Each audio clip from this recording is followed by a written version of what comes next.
There, war. All right. Give me just a second, guys. Let me get comfortable. Udo, do, do, do, do. That's too many buttons. There we go. All right.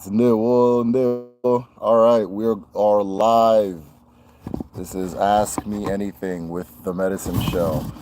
First and foremost, I want to thank you guys for your patience. I have not released a formal video in a very long time, but we are in the process. I am in the process of making one right now. It is Rituals Explained. I'm going to be explaining rituals, what rituals are, how they work, and how to incorporate them as far as your own life. But we are live. This is Ask Me Almost Anything. I want to know who is currently in the house. Give me just a second here. Just a second here. Let me see what's going on. JD Bailey, and there will one there. And there will always great seeing your name. Always great seeing. It might just be us. Might just be you and me. Who else is in the house right now? I see 2 people, but I see 0 likes. So go ahead and hit that like button, y'all. Hit that like button. I see 2, 3, 4 people in here. 0 likes. Let's go ahead and hit that like button. Let's get it. Let's balance it out. All right. Once we get to, let's say, let's do what number? You guys give me a number. 15 or 10. 15 or 10. Pick a number. 15 or 10. Ndewo, come on. Local media 2. Ndewo, peace. 1 there. Udo. Peace to you too. 6. Kamo says 15. Go big or go home. All right, we're going big today. Once we get to 15 people, we're going to go ahead and get started. As always, my name is Derek Ofadarngwa. This is a medicine show. I teach Igbo spirituality and ancestral cosmology and thoughts. If you're interested in this particular topic and you're not subscribed already, go ahead and hit the subscribe button. So you get notifications when I post my formal official explanation videos. You can also look through the videos and see all the different things that I've discussed and explained in the past. This is for Ask Me Anything. So I'm open for you guys, or almost anything. So I'm open to you guys' questions and so forth. YouTube hasn't been allowing my likes to go through when I hit the like button. Nah, YouTube's hating on your boy. YouTube has been beefing me for quietly for at least 2 years now. So, but I'm seeing what they're doing. All right, we're at 9 already. Wow. Okay, great. We're at 9 people already. Once we get to 15, we'll officially start to Ask Me Anything. As I was saying earlier, the best way to support the channel is patreon.com/the medicine show. Patrons have full access to my medicine library. It's where I have all of the documents on Igbo spirituality and cosmology. I have books in there. Anything you want to look through for self-study, it's there. I think I have well over 350 different documents between books and articles and things like that. You also have access to the Odinani calendar, which is it links to your Google Calendar, and it tells you which market day we're in. It tells you what moon we're under and all the different rituals that apply to it. So all of that is available at patreon.com/the medicine show. Then at the highest tier, you get full access to my traditional medicine class and Igbo language class. So whichever one you're interested in, you can hop in. If you're interested in both, you can do both. So YouTube hasn't been a lot. Once I said YouTube has beef with me, all of a sudden everything froze. Okay, no problem. Hey, you guys, let me know. Can you still hear me? Can you still hear me? Ndewo.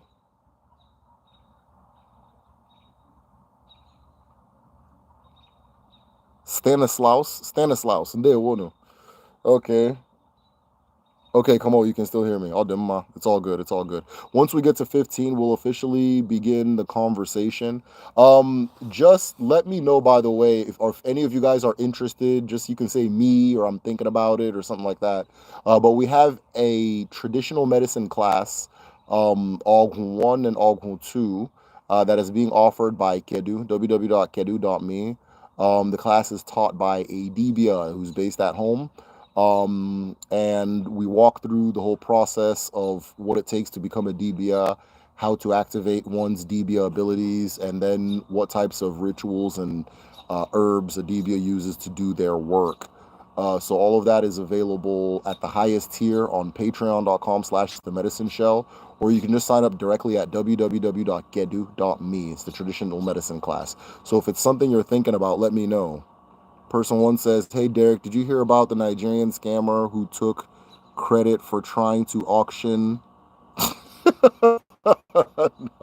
No, I didn't hear about that, man. Elvis Presley's mansion. Okay, yeah, no, I didn't hear about it. Well, as I was saying, yeah, no, we have a traditional medicine class that's available. JD Bailey, okay, cool. I'm hoping to see you in the next group. We are a little over halfway with the current class, but there's another group coming. I'm not gonna say the dates because I'm not good with numbers. If like numbers and dates, if there's a 50-50 chance I'll say the wrong one. So, but yeah, you can just message me or check on kedu.w.kedu.me. JD, I hope to see you there. Uh, okay, we are at 8. Damn, we went from 10 to 8. What's going on? Guys, post this in the group chat. Send this to the family group chat. Tell them that, listen, you may not know what this is, but you need to hear it. Send this to the Facebook group chat. Post this on TikTok. Post it on Twitter. Post it on Instagram. Let's get people in here who are like-minded. One of the good ways to recommend this to people who see things the way we do or are like-minded is by hitting the like button. YouTube then recommends it to people who have similar interests to you. So that helps the channel a lot. That's why I kind of emphasize. That's why everybody on YouTube emphasizes it. Though I am wondering if it's still important in the YouTube algorithm because they change things every now and then. So, guys, I think we might have to go back down to 10. I don't think we're hitting 15 today. I don't think we're hitting 15 today. So let's see. Oh no, maybe I spoke too soon. We're at 11. Okay, let's see what we got. Let's see where we're gonna go from here. We are at 11 people. Once we get to 15, we're officially getting things started. Once we hit 15, we are officially getting things started. Post this on the family group chat. Tell them you may not understand this now, but you need to hear this. Not even you may. That you need to hear this. Post this on the family group chat. Post this on the high school reunion group chat. Tell them, listen, you people don't understand this, but you need to hear this. You'll be surprised at the results. Ndewo.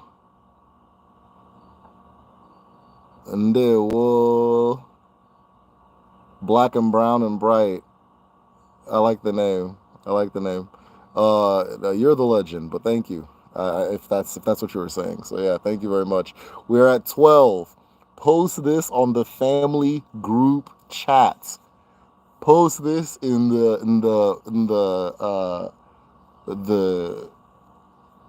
just post this everywhere you can. Post this on your Reddit group, right? Post this on your Post this everywhere. Once we get 15 people in here, we're gonna go ahead and get everything kick started. Post this send this to your burner account. Send this to your burner account. Once we get 15 people in here, we'll go ahead and get started. Really enjoy your work on Igbo history. Black and brown, thank you so much. I appreciate that. And I love doing what I'm doing, so it's awesome to have people that that support it or are enjoying it the way I'm enjoying it. You know, walking around having these things in my head, hoping to bump into people who are interested is is a lot more difficult than having this community of people who I engage with every day and feed back into me. So I appreciate you supporting what I do. We're done. 15, we have done it. We are officially at 15 people. He said, all right, let's go ahead and begin. Okikekeruwa. Ekekeruwa. Kpakpando dị n'eluigwe. Kpakpangolo na-enye ndụ. Ala bụ ala. Ala nne mmadụ na nne mmụọ. Ala na-enye ndụ. Na-enye nke ọma dị n'ụwa. Na-edozi ụmụ ya. Na-edozi mmadụ. Na-edozi mmụọ. Ụmụ gị abịala. Ọ bụ aka ọcha ka anyị ji ekele gị. Ọ bụ obi ọma ka anyị ji ekele gị. ọ bụ ụkwụ ọcha ka anyị ji ekele gị mana anyị na-aga ije Chineke kere ka anyị gaa n'ụwa.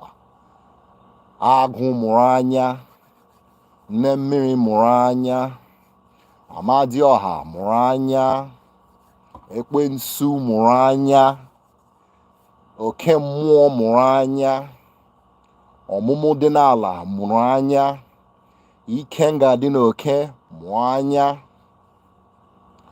Otu a ka ọ ga-adị n'eke, n'orie, n'afọ, na nkwọ ise. All right, y'all. So what I just did was I gave acknowledgments to the Creator, gave acknowledgments to the earth. I gave acknowledgments to all of the forces. I said that my hands are clean, right? That I'm greeting creation with a clean heart, with clean hands, and with clean feet, because we are walking on the path that our Creator created us to walk on, right? That so long as we're walking on this path, that all of the forces are awake, right? So I said that Agu, which is the universal mind, which is our incarnating spirit, which is the part of us that is tapped into the mind of the Creator and creation, and allows us to be all-knowing, all-seeing, and all-understanding, though 99.9% of people never tap into this power that they have. It is with us, right? It is our guide. It's guiding us. So I said that that particular force is awake. I said that Amadioha is awake. Amadioha is the... it's hard to explain Amadioha quickly, but Amadioha has the collective will of the people, which is the collective will of the Creator, which is the collective will of justice, which is the collective will of the sky. I said that this particular force was awake. I said that the waters were awake, is awake. How would I say that? Nemiri, so the water is awake, yeah. I said that Ekwensu, right? Ekwensu is awake. Ekwensu is like Amadioha, the force of justice, the force of righteousness, the force of correction, the Abara, or the force that assures that all things in nature and beyond nature move and act according to the design of their Creator. I said that that element was awake, and I also said that the earth was awake, and that Omumwala, which is we had a discussion about this in the traditional medicine class group chat, and Omumu is the procreative energy of creation. It is the energy that allows things to come from inexistence to existence. It is therefore the birthing energy, the manifesting energy, the energy of new beginnings. I said that that particular energy was awake. It's also an energy collected to wealth and making your creativity, making something into nothing into something. That is Omumu. That is the feminine energy of the universe. And I said that the Ikenga, the masculine energy of the universe, which is the energy that if your Creator created you for a purpose, your Creator created you to actualize a truth and exist in that truth, and thrive and prosper in that truth. When I say prosper, I don't just mean like get a raise at work, right? I mean prosper as in grow and take in life and give life and so forth. To prosper in that truth. And so long as you're within that truth, you have a power that activates within you known as your Ikenga, which makes it difficult, if not impossible, for you to be defeated so long as you are walking in the path that your Creator created you to walk. That is the Ikenga. And I said that this particular force is alive. Is your ability to do. That all of these are alive. So that being said, let us go ahead and begin. This is Ask Me Almost Anything. If you guys have questions, I'm here to answer them. If once the questions run out, I'm gone. So if you want to keep it going, keep the questions coming. I love doing these. I love answering you guys' questions, even if it's DM, email, whatever. So keep those coming as well. I don't know if the thing is frozen or what, but I feel like The last message I received was the last message I... Can you guys hear me? Let me do a test. I think my thing is frozen, or it's not, the messaging is not working. Let me try something. Let me try something. Let me do this.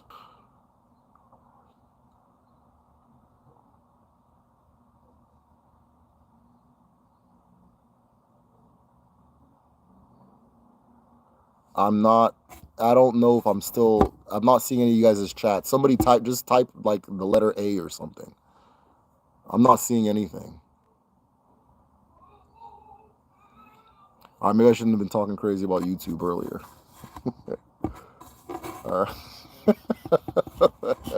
Oh, petty ass. Somebody's at that Indian, somebody's in India pretending to be an algorithm. Saying, all right, let's see you answer these questions. Off. All right. I can't see anybody's comments. The last comment I see is, I really enjoy your work on Igbo history, which was what happened before I started. I kicked everything off with a prayer.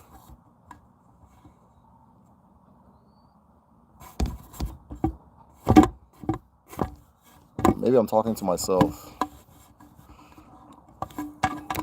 Just a second.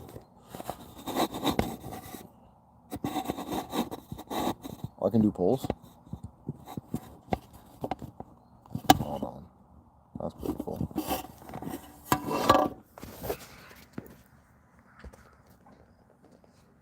I'm gonna have to restart. I can't see anybody's comments.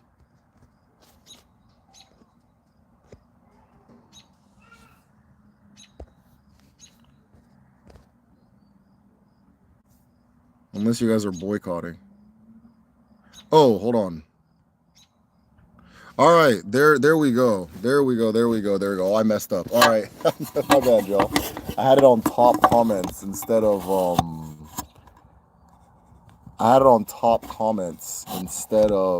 anyways, who cares? All right, let me go back. My bad. All right, 15. Really enjoy your work. What does Moranya mean? Moranya is awake. Moranya is awake, right? So I'm saying that all of these things are awake. Their eyes are open. Ha Moranya. Odemma. How old is the Odinani faith? Well, Odinani is not a faith. Odinani is a catch-all phrase for ancestral thoughts from the Igbo perspective. It is it has faith in there. There's religion in there. There are things like that. It's in there, but it's not the whole thing, right? So I don't think it has a beginning date or an end, because so long as the people were living in that part of the world and participating in this culture, it was happening. But the artifact record of Igbo land is extremely old. I think 90,000 years is what we know so far. And there's evidence to show that at that 90,000 year point, what they were doing is very similar to what I'm saying now, right? Because the place that the artifact was found, that 90,000-year-old artifact, is a shrine to Nechuku, also known as Eke. And the artifacts that were found were a bunch of spears. And it is said that when you would come to that particular shrine of Nechuku, you can ask her anything and she would give you a spear. She would give you a spear in return. And so they found a bunch of broken or faulty spears that were all over the floor, that had been piling for over like a continuous period of 2,000 years. Just like an entire layer of earth. Just if you keep digging and digging, it's all spears and that kind of thing. But the big idea was that after you visited her, you'd receive a spear, right? You'd receive a spear. And so this particular shrine is at Uguele. And the story is that after a while, she left Uguele, she left that place because people started asking her frivolous questions, right? The big story is that one old lady asked her that, if you're so smart, help me find where I hid my cooking pot. And so the spirit of Nechuku became angry and rose from that place and landed somewhere else. So a lot of different communities claim that that particular spirit went to their community. So there's like, to my knowledge, about 12 historical Nechuku altars. The most famous being Chuku at Arochuku. The story is when it went to Arochuku, she changed herself into a man so that she wouldn't be disrespected by women. So that women would respect her. And but those are all claims anyway. Everybody claims it came to my place, it came to my place, that kind of thing. Um, but yeah, so like I said, it's and that Arochuku shrine was active up until the like 19 like between 1902 and 1915 it was still active. So if you think of from 90,000 years ago till that time, then yeah, so um but yeah, Udinani is not, it's not just like a, it's not like a faith. You don't have to have faith in anything. You don't have to, you don't gotta believe a fucking word I'm saying, you know. You don't have to believe anything I'm saying. It's about proof. It's not about faith, it's about proof. But either way, it is ancestral thought from the beginning of time. According to Igbo people, we are the first people. So, yeah, you good. Abara, the Abara of YouTube is displeased with you. Yeah, that's funny. Yeah, I believe it. What's a good book to read to learn more about the spiritual system? Okay, so I would recommend starting with a book called two books I would recommend starting with, just depending on what your tempo is, right? There's one called Odinani, the Igbo Religion, and then another one called Towards an Igbo Metaphysics. Those are two great books to start with. They are easy to understand. Odinani, an Igbo religion, is written for somebody who is just like, it's like introducing the idea to somebody, and it is giving different concepts that you can look further into, but it's put together very well, and it allows you to think about it in a way that I think is very authentic to the thought system. The Towards an Igbo Metaphysics is a person exploring Odinani by asking different elders in his community what's going on and what's this and what does that mean and so forth. So it's packed with wisdom, and those are two good books to start with. Both of them are on Patreon. So I have them on Patreon, patreon.com/The Medicine Show. It's patreon.com/The Medicine Show. And I have a folder called the recommended folder in the library, and I'm trying to remember how many books are in there. I think there's like in the recommended folder, I think there's like maybe between 10 to 12 books. But I have them listed. If you look on the right hand side, I say start with this one. The second one you should read is this. The third one you should read is this. I kind of do it. So once you get past those two books, if you want to go really, really, really, really unbelievably deep, I always recommend Leopards of the Magical Dawn, which is also available on Patreon, and After God is Debia, which is not available on Patreon, though I do have an electronic version of it, and I I'm working towards putting it on Patreon, but I want to get permission from the family first before I do that, because they don't make the book available, right? So if they have specific reasoning as to why, if they just don't want me to, I'm not doing it, right? And I'm going to the family specifically. I'm not really too concerned about the publisher and all that stuff. So, but After God is Debia and Leopards of the Magical Dawn, I would recommend that later. I wouldn't jump in at that point. Your head will fry. Your head will fry. And then after after those ones, if you want to buy a book, um, Healing Insanity, it's available on Amazon. I don't have it on the library. Healing Insanity is great for somebody who is interested, because if you've read Leopards of the Magical Dawn and After God is Debia and you still want more, odds are you probably are some kind of Debia or something. So I would then go get Healing Insanity by Patrick Irebu. But yeah, I have a recommended list, and it's from like difficulty, like it's ranked on difficulty. Like the first few are easy to jump into because they're designed for you to just like understand easily, and then towards the last few are like really heady. So Odemma. Wu Chuku. Okay. What do you think of a person who, let's say, America wants to learn African spirituality, but they don't care to learn the language? Can they really benefit like they should? Yeah, I think there's things you can learn. I think you can learn like I'm sharing everything I'm sharing in English. So if you've picked up anything I've said that you find interesting or useful or enlightening, and then so be it. You know, you don't necessarily have to know the language to learn something from it. But then there are parts of it that are done in the Igbo. Like if you want to participate in it, there are parts that are done specifically in the Igbo language.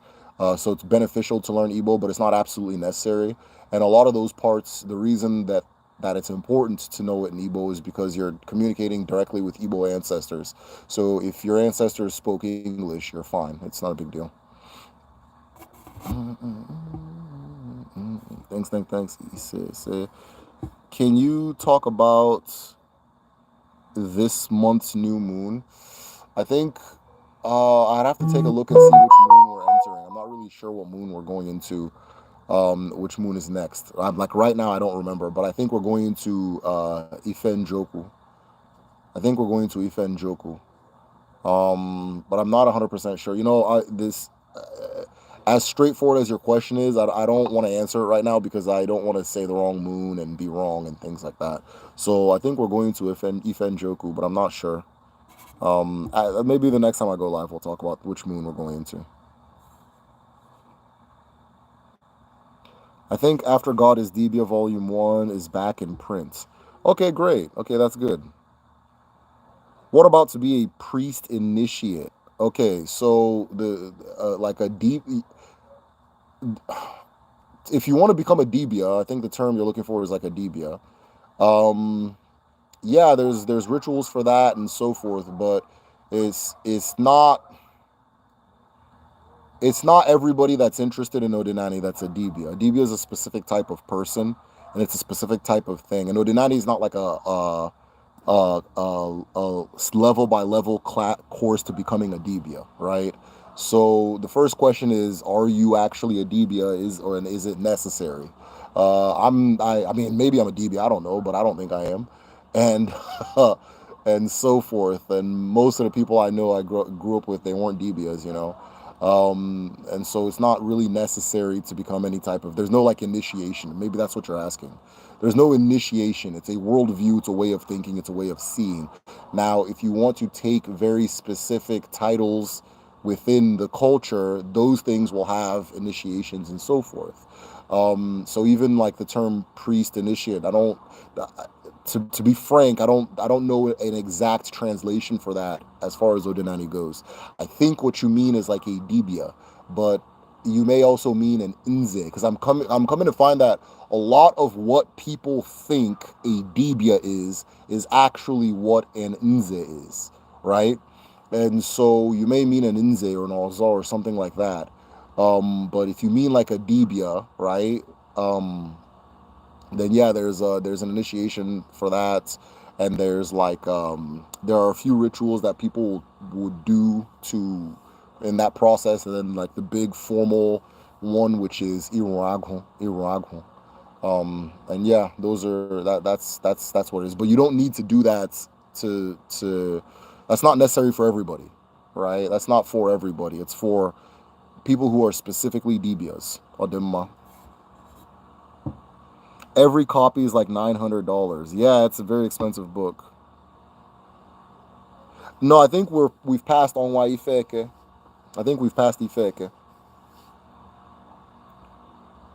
Do you have a yeah. So do you have a divination system similar to Voodoo, Fa, and Ifa? Yes. Our own is Afa. Our own is Afa.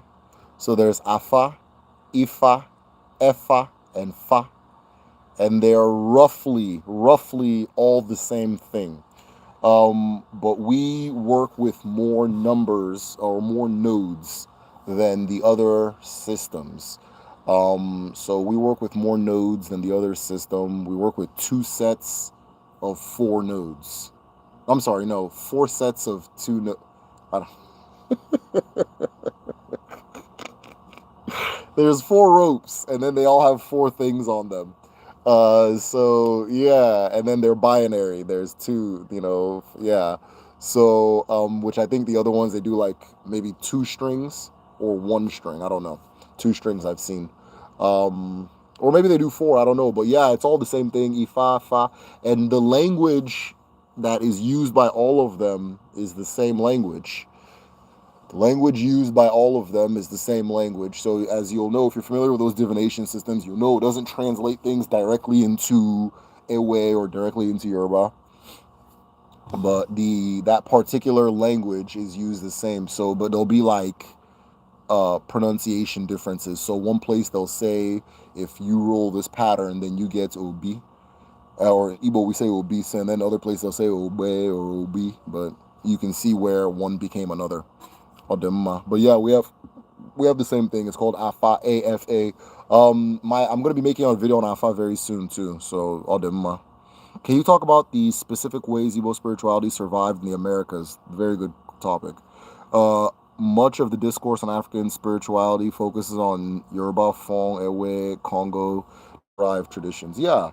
So the way Igbo spirituality survives in the way where I see it in a lot of the black fraternity culture and the black sorority culture, especially where they have the tree, I don't want to call it their sacred tree because, that's maybe not what they call it, but they have this particular tree.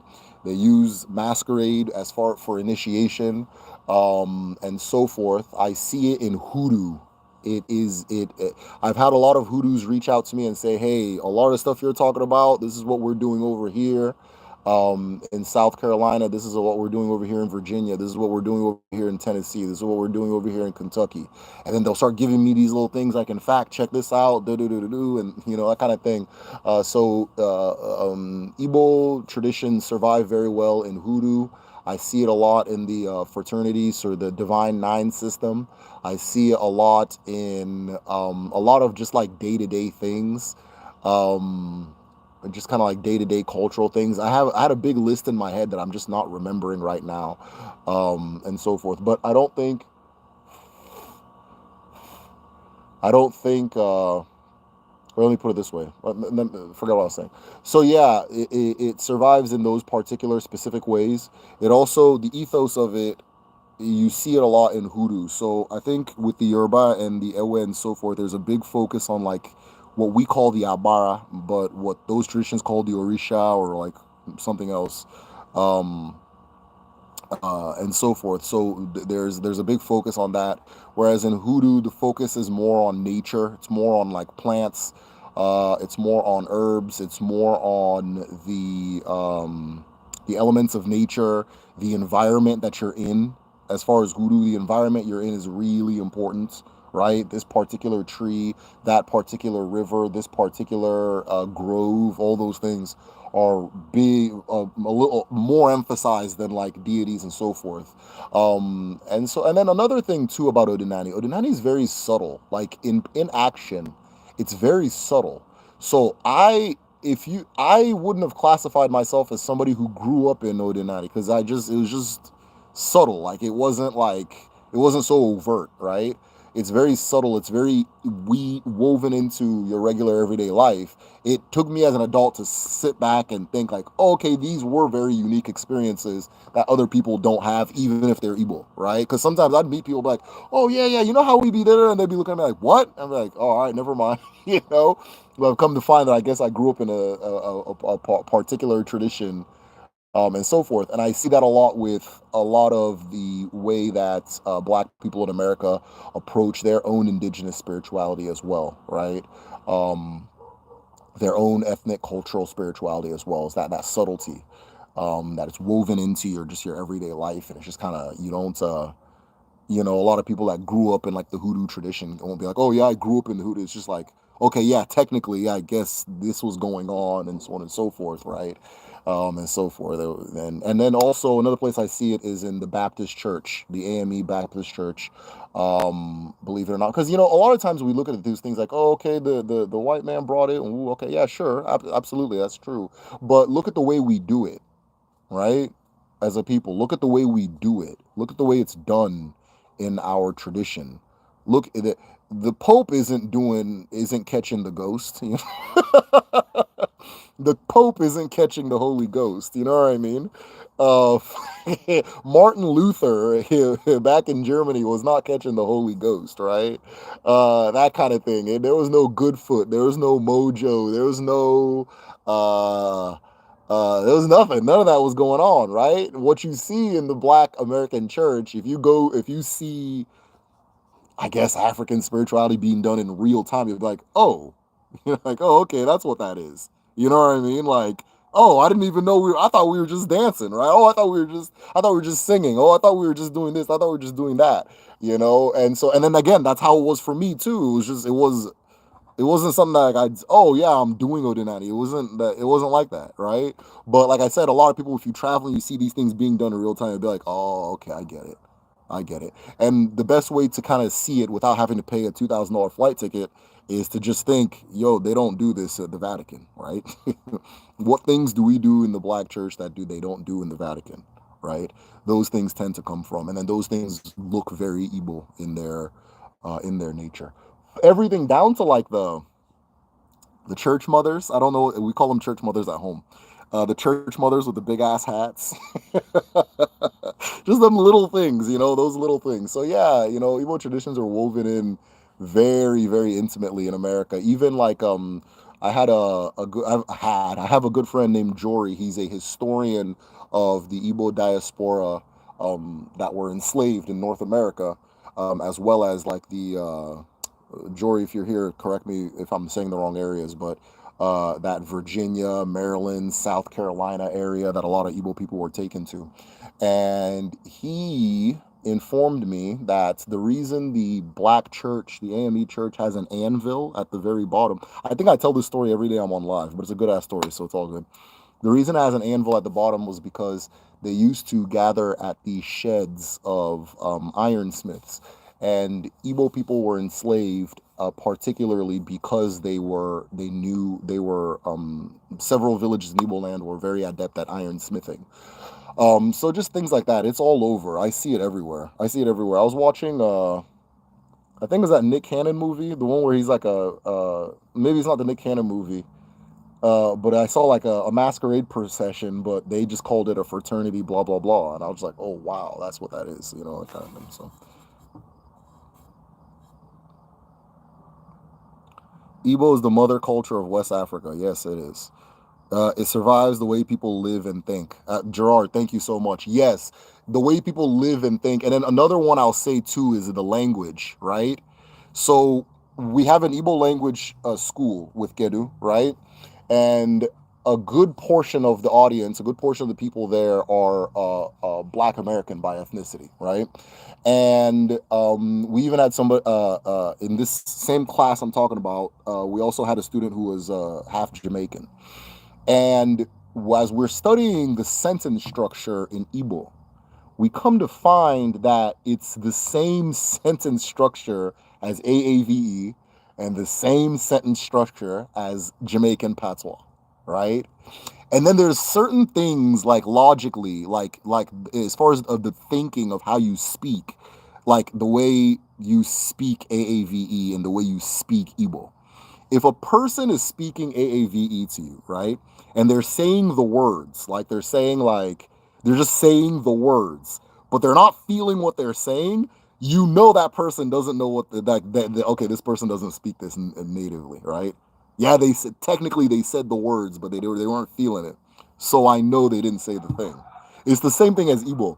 And I had a hard time. I thought I would have a hard time explaining that concept. That if you're speaking Igbo, if you say the words correctly, but you're not feeling what you're saying, you don't add your feet, like you don't have the rhythm in there. You don't. That's the best way to say it. There's no rhythm in it. it'll be clear that you don't speak the language naturally. You don't speak it. You're not a native speaker. Same thing with AAVE. Same thing with Patois. Same thing with all like any Kwa-based African language. The rhythm is not there. So even the approach to speaking is there. Even the approach to speaking is the same. All of these things. But again, if you're growing up in it, you're not intellectualizing it. You're not thinking about it on a critical level. You're just living it. It's just what it is, right? And that's how the experience has been for me as well, right? I was growing up in all this, that kind of thing. I didn't live too far from Njaba, which is the Njaba shrine, right? I didn't, I'm just in it. And then oh yeah, this is a unique experience because talking to all these church motherfuckers and they don't know what I'm saying. They don't know what I'm talking about, right? So yeah, it's a unique experience and so forth. Um, and I'm coming to learn it's the same for Black people in America here too. There's a lot of the nuances in the culture don't get expressed that much to outsiders. So I, as somebody coming from the outside, in this journey, one of the things I've really liked is being made aware of and educated on those little nuances. And as I no, I'm not drinking. I'm using it to hold my phone. Well, I think I want some. Okay, you'll go get a cup then. No, Namdi, it's too late. It's too late for sugar. Oh, okay. Yeah. So, yeah, I think I swallowed a bug. But what was I saying?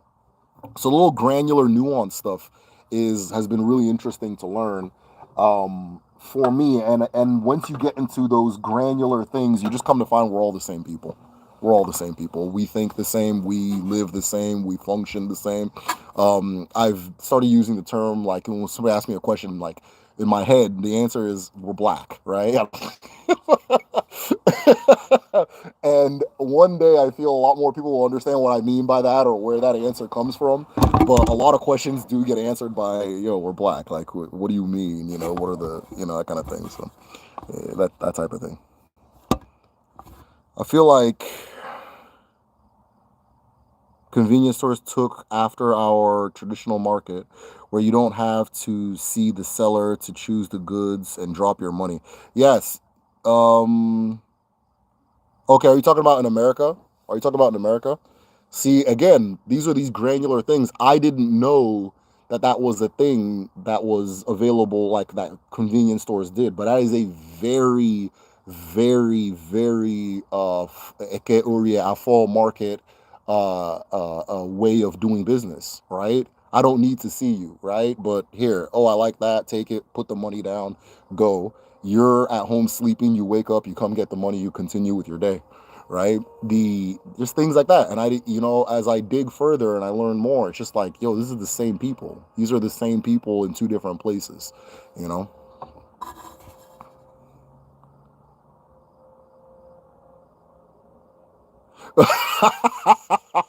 What broke open hoodoo for me was going to the First Catholic and Episcopal services. This ain't what we do. Yeah, no, 100%. 100%. 100%. Yeah, you see it. It's just like, okay, what is the difference? Why is it that these people came with their religion and we're doing this and they're doing that? Okay, what if we're not all the way doing theirs, right? What if it's just, we know about Santeria, right, in Cuba. We know that it has a Christian coding, but the root of it is something else. So why do we think that same synthesis didn't happen in North America, right? Why wouldn't we think that same synthesis happened in North America? Where are all these different things coming from, right? That kind of thing. Why is spirit mounting a big part of the religion here, but it's not a big part of the religion in Iceland, right? You tell me. Oh my, AAVE is tonal. Yeah, I even with Igbo, I don't use tonal anymore. I don't use the term tonal anymore because it is tonal. Yes, that is technically it, but it's really the rhythm. You sing it, right? Like I don't try to speak AAVE. Like I'm influenced by it, so like little pieces pop out. But I don't try to speak it because I don't have the rhythm. It's just not how I grew up speaking, right? I don't have the rhythm, But there's a rhythm in Igbo that I do use, right? Because that's what I grew up using and so forth. But yeah, that's why when them little trolls will try to uh like I feel like one out of every two white people has a fake Black character online. And they'll get online, they'll be like, what do they say? As a Black man, I think it's okay when the police beat black people. And you just know from the rhythm of the words he's typing, and this is a white person. I'm black, and I love the police. You don't even need to read the whole thing. You just know from the rhythm, like, or the lack thereof of what they're saying, that this is who this is. That same thing with Igbo. Like, you know what I mean? Like, I have a lot of Americanism in when I speak Igbo. So when I come speak, they just know, okay, this guy's from America just from the rhythm or lack thereof, that kind of thing.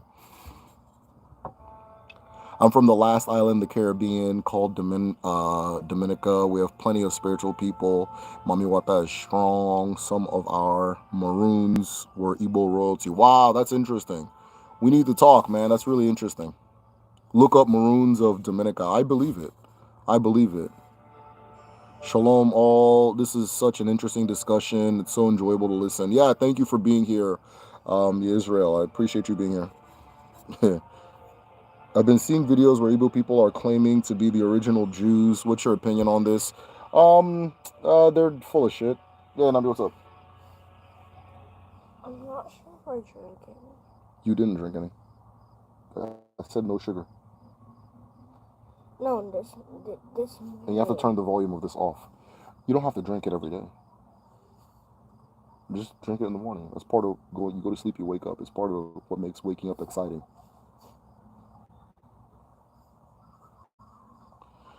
Me and my son went fishing today. My son caught 7 fish, returned them all alive and unscathed as well.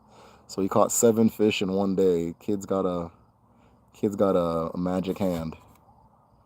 It says Igbo are not Jewish. No, as far as the Hebrew Jewish question, people who say that are ahistorical, like they're not educated in history. History is one of those things that does need to be studied, but everybody feels they can just chime in on.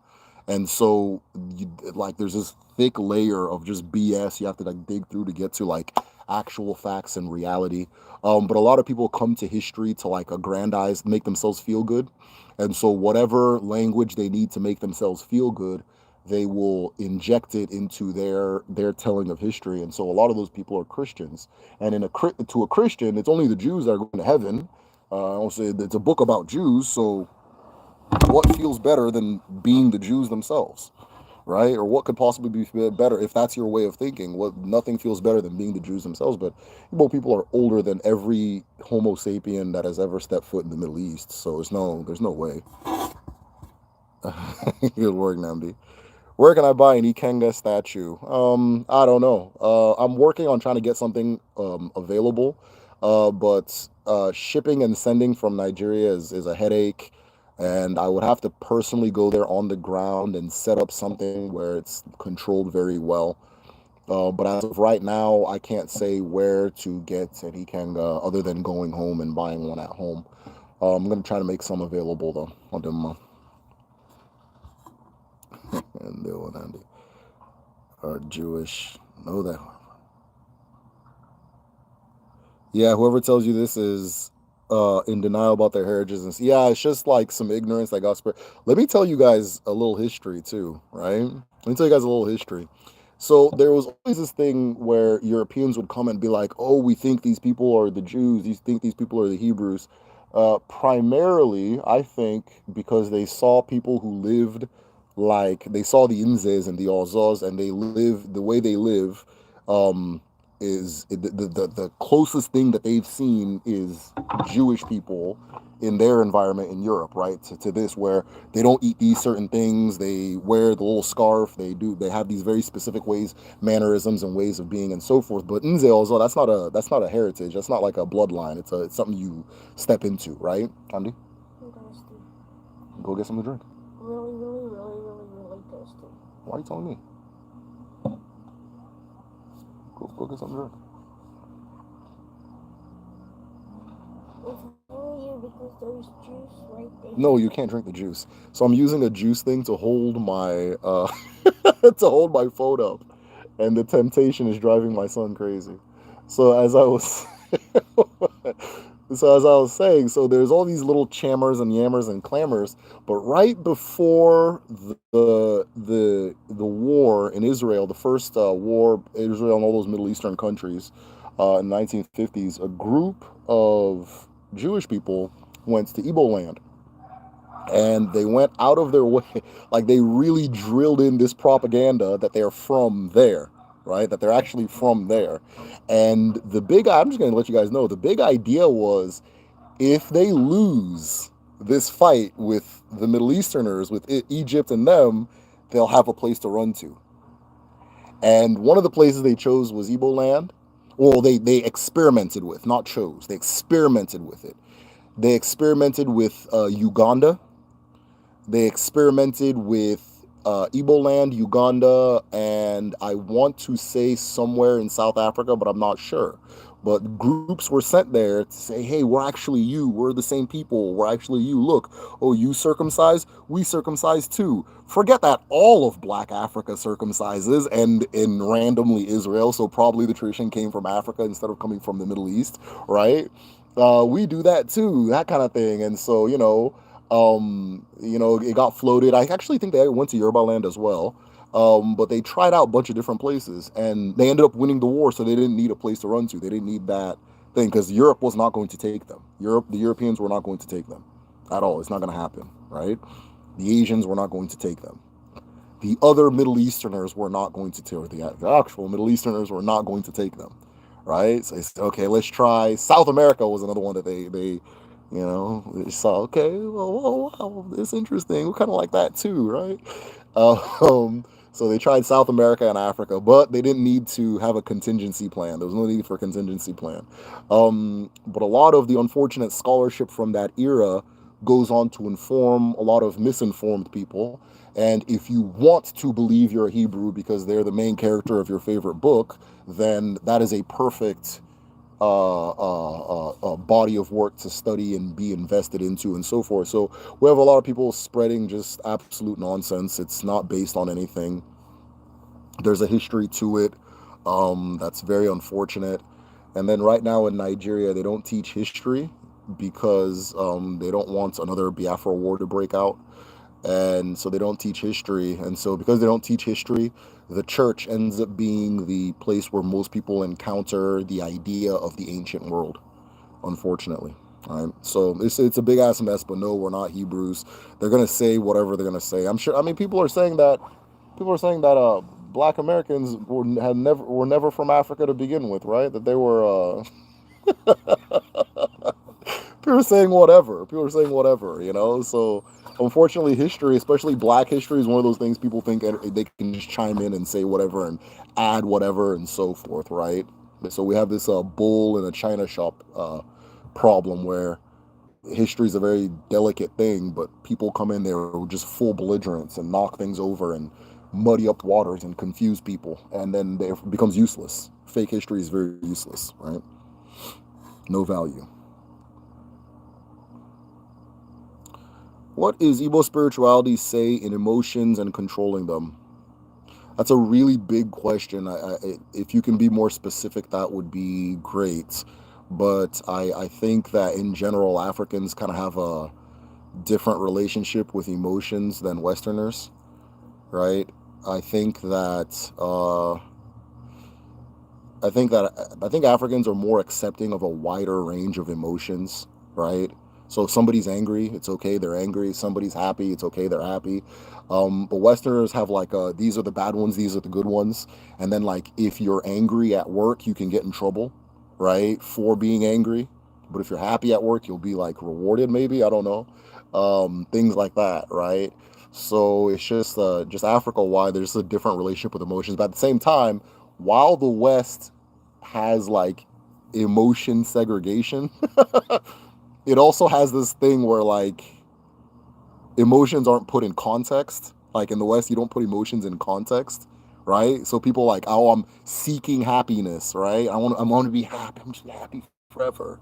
I want to be happy forever, which is really just seeking heaven. That's what they're saying, right? Or like things like that. Like it's like I don't know. It's a different place, you know. And I'm not gonna say one's better than the other. It's just two different cultures. But if you want to be more specific on that question, I can speak a little bit more on that. But I think African cultures are generally more they're more they're there's more normal. I don't, there's more normal. I don't have to say that because I'm African, right? There's I don't know. There's kind of I don't know. They put emotions in context a little bit better, I think, right? They put emotions in context a little bit better, you know, that kind of thing. So oh well. I think the idea of emotional control is probably a little bit more emphasized here than over there, but it's not like people like when you say emotion here, it gives people the idea of like chaos. So if I say like okay, like emotional control is more important here, it's just that like in a lot of situations you're not supposed to. It doesn't matter how you feel; you have to just do the thing here in the West, right?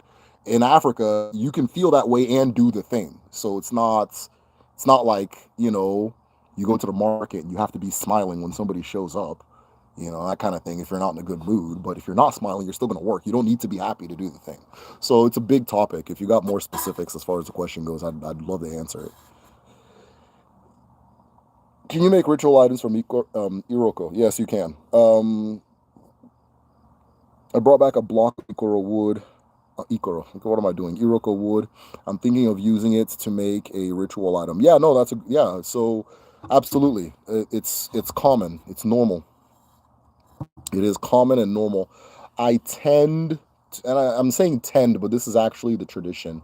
If you're making a ritual item using something from a tree, you have to use the parts of the tree that the tree has already given you. So if a branch has fallen, right? If a branch has fallen, you use the branch that has fallen. If no branch has fallen, you can't make the damn thing. So be it. The nature says don't do it.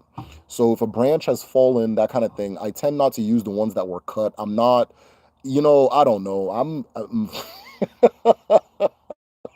My my my Odinani is like 1992 Odinani. All this 2024 Odinani, they're chopping shit up and putting it in, and that kind of thing. So, I can't fight the tide.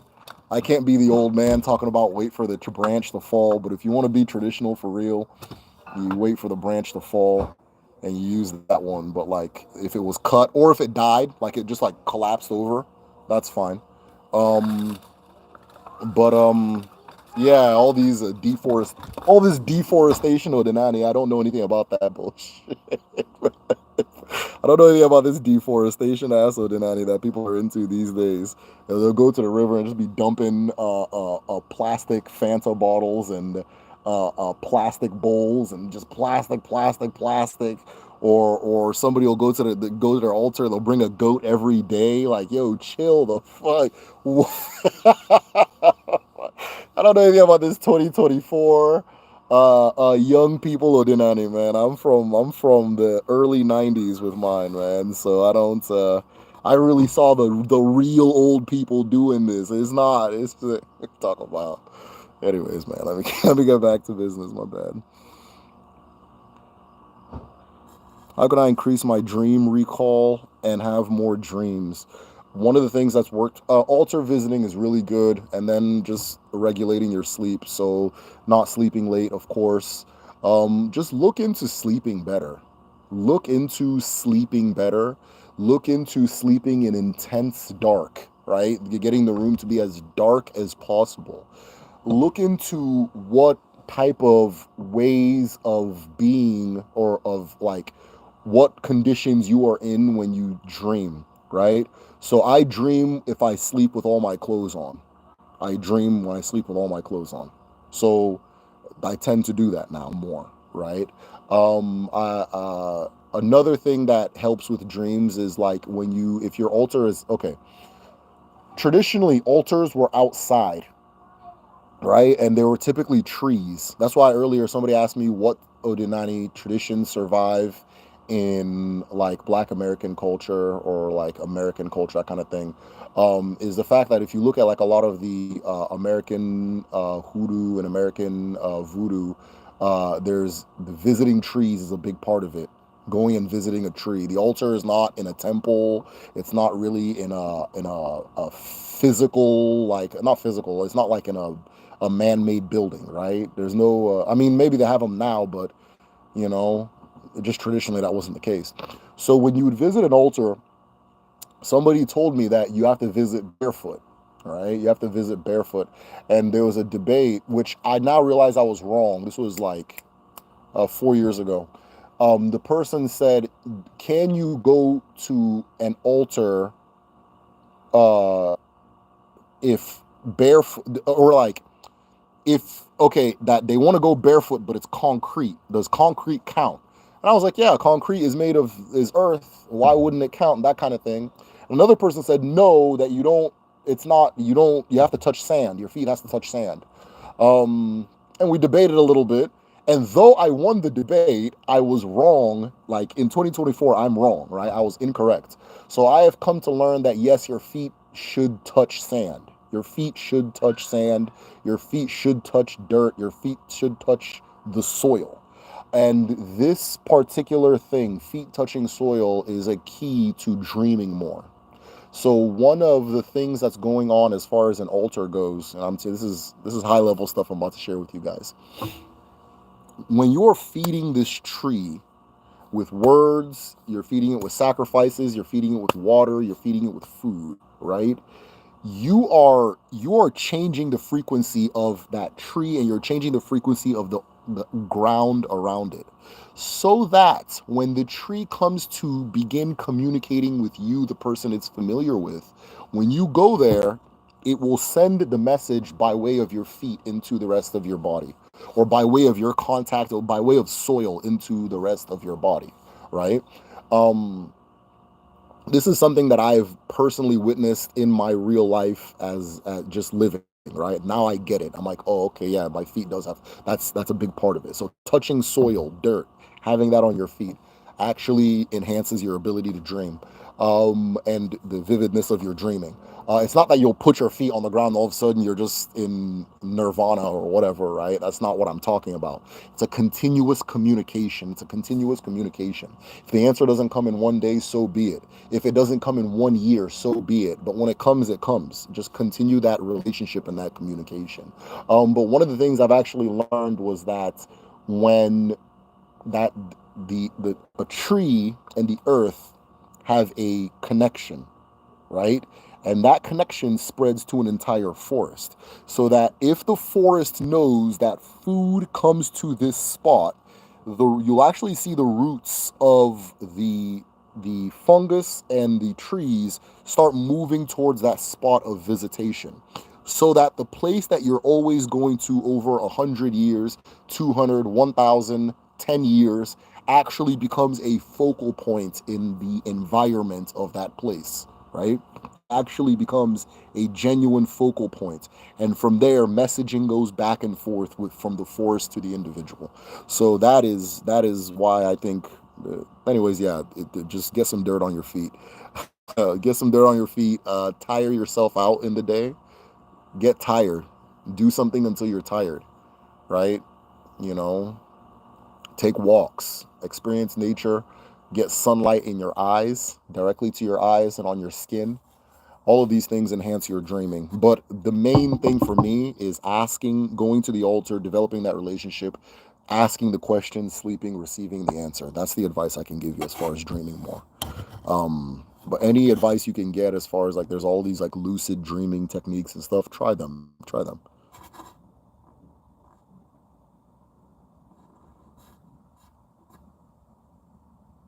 All right, what are we doing?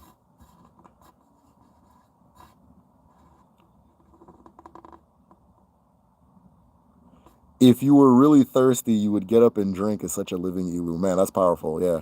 Who was the head of these experiments? Experiments? Are you talking about? Are you talking about when the Israelis were going to Africa and shit? I don't know. Just look up Israel, Africa, 19.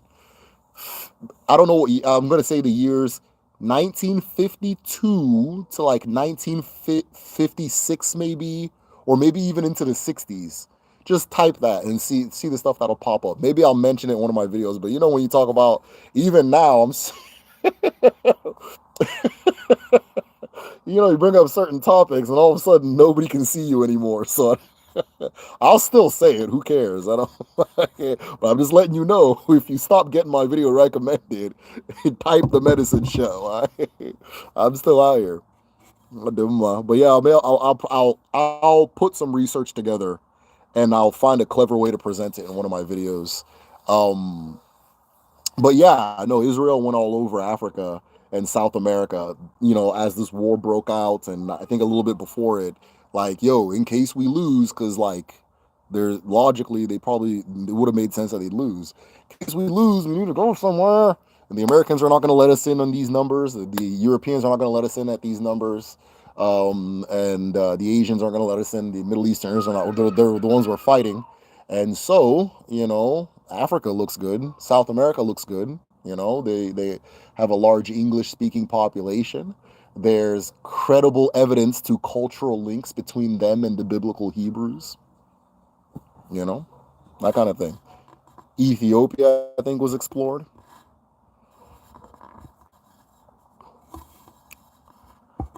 How do you consecrate the ritual item? It depends what you're trying to do with it and what it means.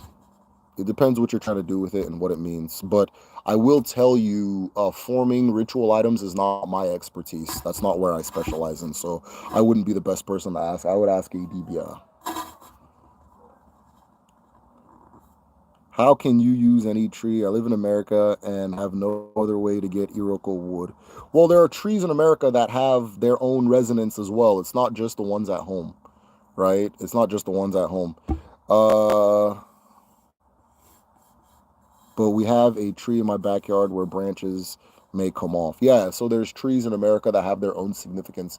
I tend to look at what the Native Americans said about the trees, about each tree, and so forth, because they approach nature the way we approach nature. So I tend to look at what they say, but there's things here. But as far as Iroko too, it's not look like me now, right? I live, breathe, die, Odinani, right? I don't have an awful. I don't have an awful. I don't have an awful. Why? Because I have not seen one in the ground for me to pick up. I have not seen a tree on the ground for me to pick up. And the family awful is not mine. It's not my time yet. Right now, I am going to wait until several men in my family pass before I can touch my own. You understand? Before I can touch my own. I will have a full head of gray hair by the time I can by the time I actually see my family all fall with my own two eyes. Right? But by the time I see it, and that's what makes it special. That's what makes it count. That's what makes it matter. Right? That's what makes it matter. I would love to have an all fall for what I do, for the medicine show, for what I've realized my alcohol has brought me into the world for. I would love that, but I haven't counted it, and so be it. I don't have one, right? So it's not a matter of convenience all the time. The Fanta thing makes me cringe. Since when do we not look after our environment and Odinani? They should chill. Yeah, it's like it's people that went into Christianity and they're coming back and they think it's a religion. That's what it is. They think it's a religion. And if you think it's a religion, you're going to hyper focus on Abara and Dibias. And if you hyper focus on Abara and Dibia, all of the natures, unless you find a Dibia who can tell you, hey, chill out, right? That's not correct, which most of them will, right? But they're not going to them for that advice. They're seeing other people dumping Fanta, and then they go get their own Fanta because they think that God's going to give them blessings like in church, right? They're tithing. They think they're tithing, that kind of thing. So the environment stuff, all that boring stuff that I'm interested in, they don't want to hear it. They're just focused on the part that looks religious to them, right? And so they're not getting the full picture. They're just getting this narrow, um, if you click this button, then the gold will fall out the sky kind of Christian mentality. of it. If you put the right cheat code in, then the gold starts falling out the sky. Christian mentality about it. So all that destroying your environment, they don't care. It doesn't matter. There's nothing in the Bible about the. I mean, maybe there's something in the Bible. It doesn't matter. You know, it's not. Nobody's trying to hear it. You know, there's not much in the Bible about the earth is trash in the Abrahamic worldview. The earth is hell. It's like one step closer to hell. It's nothing. It's like it's disposed. It's you're supposed to get away from this mundane world. What do they say? Worldly. All the Abrahamic phrases that point to nature are all like insults, right? They're all insults. So if you're coming with that mentality, none of that is gonna the keeping a river clean. That's not going to resonate at all. The not chopping down sacred trees, it's not going to resonate, especially if you think that tree has some kind of magical powers. Oh, just chop it, give me more, oh, you know, that kind of thing. You know, they want to get all the magic powers. You know, they want to get all the fucking, you know, so that yeah, my chi, my that. It's bullshit, man. But like I said, man, I'm from 1992, man.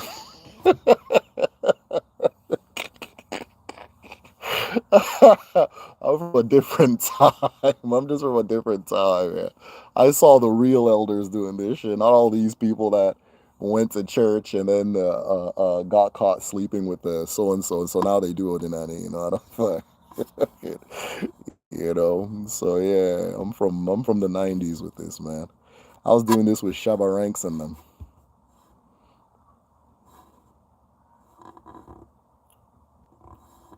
Can you use any tree? Okay, no, I already answered that one. Fanta thing makes me. But yeah, but the logic of the Fanta thing is that Nemiri, she likes sweet things. She likes things that are sugary, right? She likes things that are sweet. She likes things that are shiny. She likes things that are like the taste buds like a kid, right? The taste buds of a kid. But again, so the Fanta thing, it's not complete nonsense. It's not illogical. The issue is the what you open the bottle and pour it in. You pour it in. I wouldn't use Fanta because you don't know what type of stuff they put in it. I don't trust it. But if that's what you want to give, so be it. You open it and you pour it in. Nobody needs your plastic. And if it's in the plastic, nothing receives it, right? Because ultimately, the fish, the children of Nemiri, are supposed to eat your offering. If I go to the main shrine in my town, Njaba Nkwo, and I want to give an offering, I'll take a chicken or a goat, and I will, after doing what, I'll throw the chicken, and a python will emerge and wrap itself around the chicken and take it away. And that's how I know Njaba has received what I had to give. If I give the python a chicken in a plastic box, what am I doing? I'm just piling up a bunch of plastic.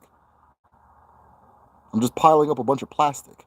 So this is not like the Fanta has magical powers bullshit. This is I'm giving you food. This is very literally I am giving you food. Okay? If you go to a sacred tree and you kill a chicken and you give the blood of that chicken to the tree, right? You are very literally, I'm not talking about magical powers. I'm talking about, I think people have to understand the real shit before they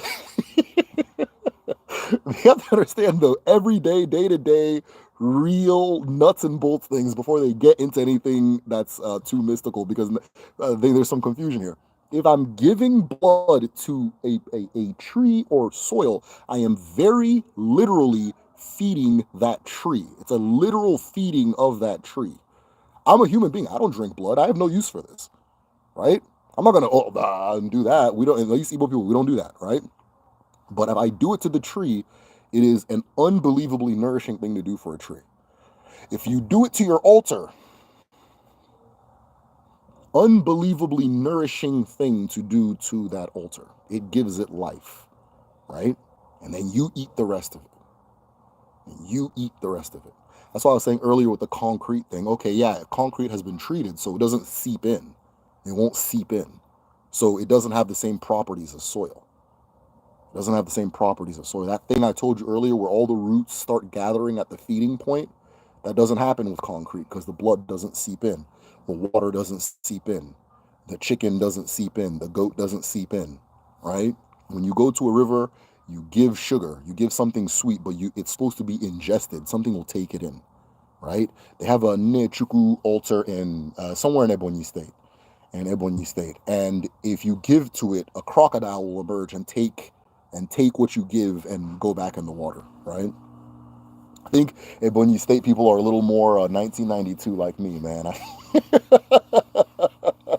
They're a little more 1992 like me, so so I hope they maintain their nature because I really like how they do their stuff. But yeah, if you go to anyways, yeah, so yeah, it's supposed to be taken in for real. So that's the issue with the Fanta thing is that if you take a bottle, a plastic bottle, and give it as an offering, it doesn't lead like the fish is not going to open the bottle. This is real life feeding where I'm feeding this thing for real. In feeding it, then the other stuff starts happening, right? The stuff we call surreal. Then the other stuff starts happening. But it has to be fed, that has to be taken in for real, right? Because what you'll come to find with Udinani and really any African tradition, we're not there's no, Mo and Madu are not that separate. They don't exist that separate. It's all one big gumbo, right? It's all one big soup. We're all in one pool of Madu and Mo at all times. You understand? But if you're coming in with a very religious mindset, you're just thinking more. The more thing is more important than the Mado thing. The more thing is greater than the Mado thing, right?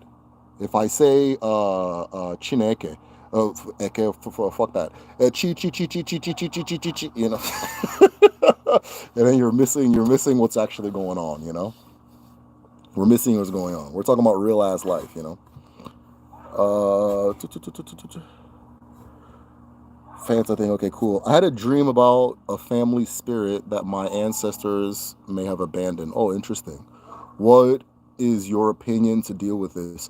So you're gonna have to do the brave thing and start asking questions. You have to do the brave thing and start asking questions. And figure out what your family out learn. The first step is to learn your family history. I would learn your family history, and from there you'll get the details on it. It also sounds like going for a reading would be a good idea. Going for a reading would be a good idea, but I would start from learning the family history. Sometimes when I say those things, learn your family, people don't want to hear that. They just want the magical shit. So I don't. And when I say magical and real all stuff, just please, I'm using the mentality of the people I'm addressing, right? So learn your family history first, then go for a reading because the more information you have, the more accurate your reading is going to be. If you can give names of ancestors, the more accurate it's going to be. It's better to have um uh um Ngozi Kalu is calling you, right? Rather than a female spirit on your maternal side. Okay? So go and figure out your family history first. Once you feel secure in knowing your family history, I would go for a reading and then that'll help tie things together. Oftentimes, honestly, you don't need to dig that far to figure out what that spirit is. We didn't start getting goofy about our traditions until like 1995 to about 2013. That's just a period where everybody started, I'm a Christian, I'm a Christian, and started destroying things and all that stuff. That started really in that time. This is when like Mountain of Fire, all these like evangelical churches started emerging. It's when Nollywood is really spreading their bullshit. So there's all these different things are emerging at that time, and then you have this new generation, this post-war generation that's growing up. They're moving. They're having kids outside the village, things like that. So all that stuff, it's a very specific time period that all the goofy stuff started happening. So odds are, if you're dreaming of a particular spirit, and if there is a spirit that your family has a relationship with, odds are somebody who was alive in literally the year 2000 to the 90s to the 80s, 70s, anybody that was alive would probably tell you exactly what you saw in your dream. That's why I said learn your family history first. Okay, I feel like I'm about to get sprayed with water, y'all. I hear some hoses coming on. They're trying to take me out. Hey.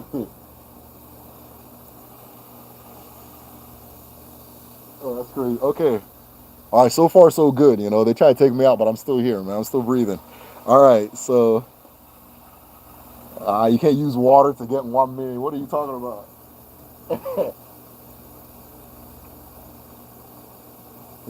All right, man. We're good. We're good. Just a bunch of hoses just came on. Whoa. Okay. Maybe I talked too soon. All right. I'll just be ducking. I'm trying to see how far it goes.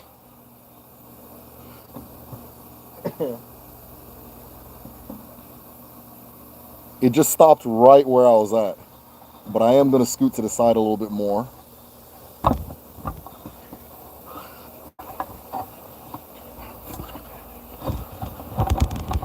All right, where are we at? At LOC broken down to LOC. The Aru and ROC is work, is works, works. The reason people say something as Aru is it's really Aru jaw, bad works, evil works, works of evil. So Aru, but Aru is the same root. It's works. It's the same root as the or the same thing as the ba and abara, right?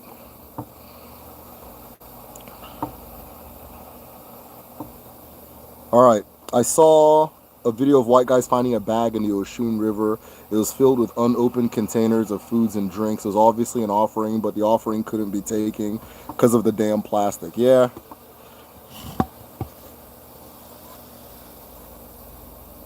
Are natural disasters a reaction by Allah and Edom Mili for disrespect of their laws?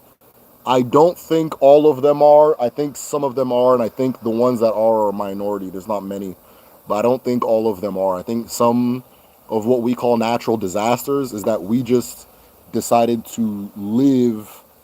Well, so yeah, that would be that all of them, right? Right. So we're building houses in hurricane zones. The hurricane's been coming here every 5 years, well before humans even existed. We wanted to argue, so now here we are. Even at home, a lot of the erosion problems we're having in the east is coming from one, the oil drilling, and two, the cutting down of trees. Right. So honestly, yeah, that's a good point. I wanted to say some things are just natural, but they're really not. They're really not. If like right now, I live in a part of America known as Tornado Alley, where tornadoes come and every now and then they'll take houses out and stuff like that. But you know, that tornado was happening before I we existed, and we chose to come here. And maybe we weren't supposed to be here. You know, maybe we weren't supposed to be here. So yeah, no, is it? That was a really good question, and you made me think. So I think you're correct. That's why I want to be buried beneath a sapling. Yeah, same. So my fifth great grandchildren will visit it to tap into my energy. He said, same. Zionists started planning their contingencies in the mid 1800s. So yes, the planning started in the 1800s of forming this Israeli identity using the Star of David, the Israeli flag. So that was the first round. The second round was okay, why don't we go to Israel? Why don't you give us Israel during the decolonization and things like that? And then the third round was now that the Syrians and Egyptians and Jordanians are all attacking us, right? If we lose, where are we going to go, right? This is the round that people don't talk about too much because it doesn't affect the West that much, right? Where do we go in case we lose? So they start kind of opening up little conversations in different parts of Africa. But the let's move to Africa thing came before what was I gonna say? Let's move to Africa thing came before even that third phase. So even in that second phase where they're debating Israel, they were still debating going to Africa. And the main place they were looking at were Uganda, Igbo land, and I want to say Ethiopia, but I'm not 100% sure. Those are the places they were looking at, all right? And Uganda was winning the race. Uganda was winning the race, winning the race, winning the race, and so forth. Because the general idea in Europe before World War II was that the Jewish people are Africans, they're black people. right? That was the general idea. And if you look at like Karl Marx, you look at his hair. I see I see where they're coming with that type of thing, right? Especially Sephardic Jews. But I'm not an expert on all that stuff, so I could be wrong. Are people destined to their future, or can manifest my destiny future to be rich and whatnot? I don't know if you want it. If you want it for yourself, odds are it's for you. If you want it for yourself, odds are it's for you. There's no real separation between you and your chi, right? So if you want to be rich, if your chi didn't want you to be rich, you yourself wouldn't want to be rich. If your chi didn't want you to be rich, and a lot more people don't want to be rich than they are ready to admit, because we're all conditioned to go get money, go get money, go get money, and that if you get more money, you won't have stress and so forth. But there's a lot of people who are just that's actually not their calling. They don't want that, and they themselves don't want it. They don't want it. They themselves don't want it, right? Like I'm not interested in being like hyper rich or anything like that, right? I'm not really that interested in it. Dealing with money stresses me out. Any transaction I have to make, I ask my wife if she can do it, right? Anything like that. Hey, I'm trying to buy a camera for my videos. Take my card and see if you can get this camera. It's the this and this and that. Thank you so much. Yada yada yada. But I don't like doing it. I don't like doing it. I'm not a money person. So if you yourself as a human being want to be rich, your chi wants you to be rich too. There's not two different people. Could also look into the biological clad of sacred trees in Africa and find they're related. Yes, so one of the things you can do is look at what thank you so much, if they have relatives in North America. And that's a very smart way to do it. Thought about trying going. Okay, good. On and see. Want to be classified as supernatural, or is it just science? Supernatural is just natural that you don't understand. That's all it is. Supernatural is just natural that you don't understand. Once you understand it, it's natural, right? I'm sure the idea of me sitting here and talking to you guys all over the world, and you're looking at my screen. I remember one of my uncles, rest in peace to him. I remember one of my uncles when he came to America.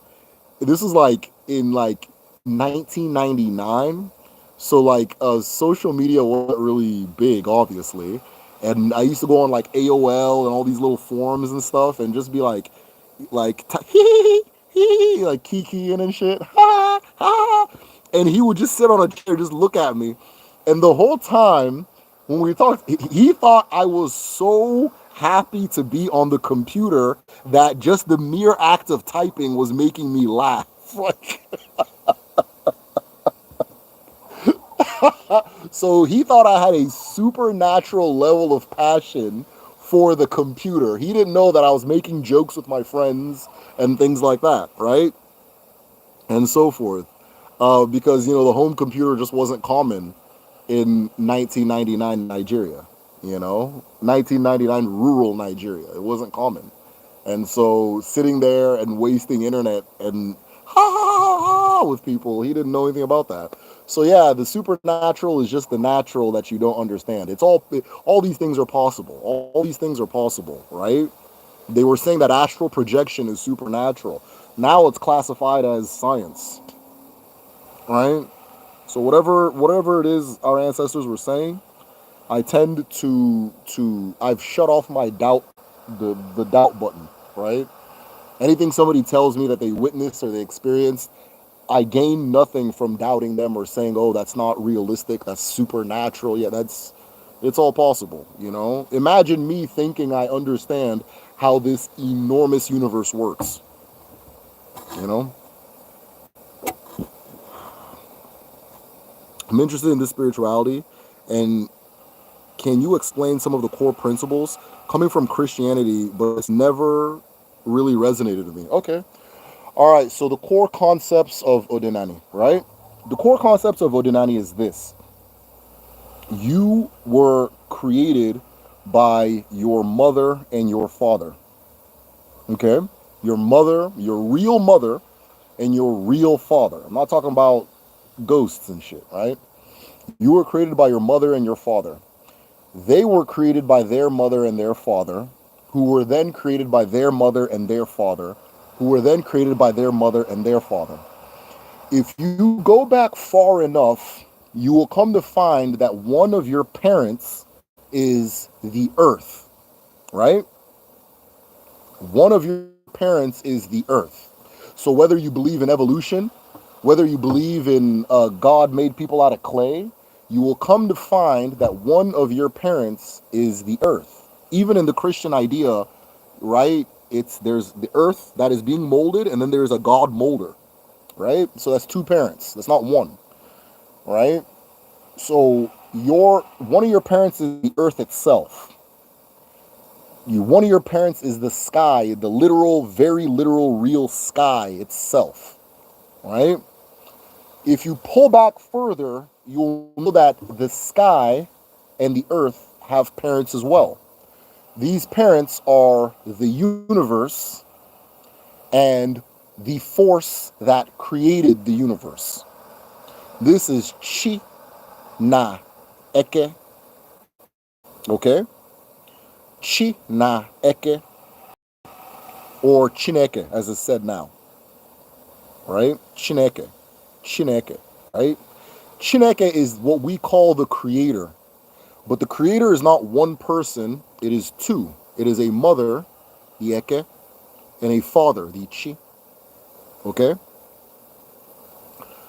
Odinani is the acknowledgement that not only do you come from all these things, but you are a continuum of these things.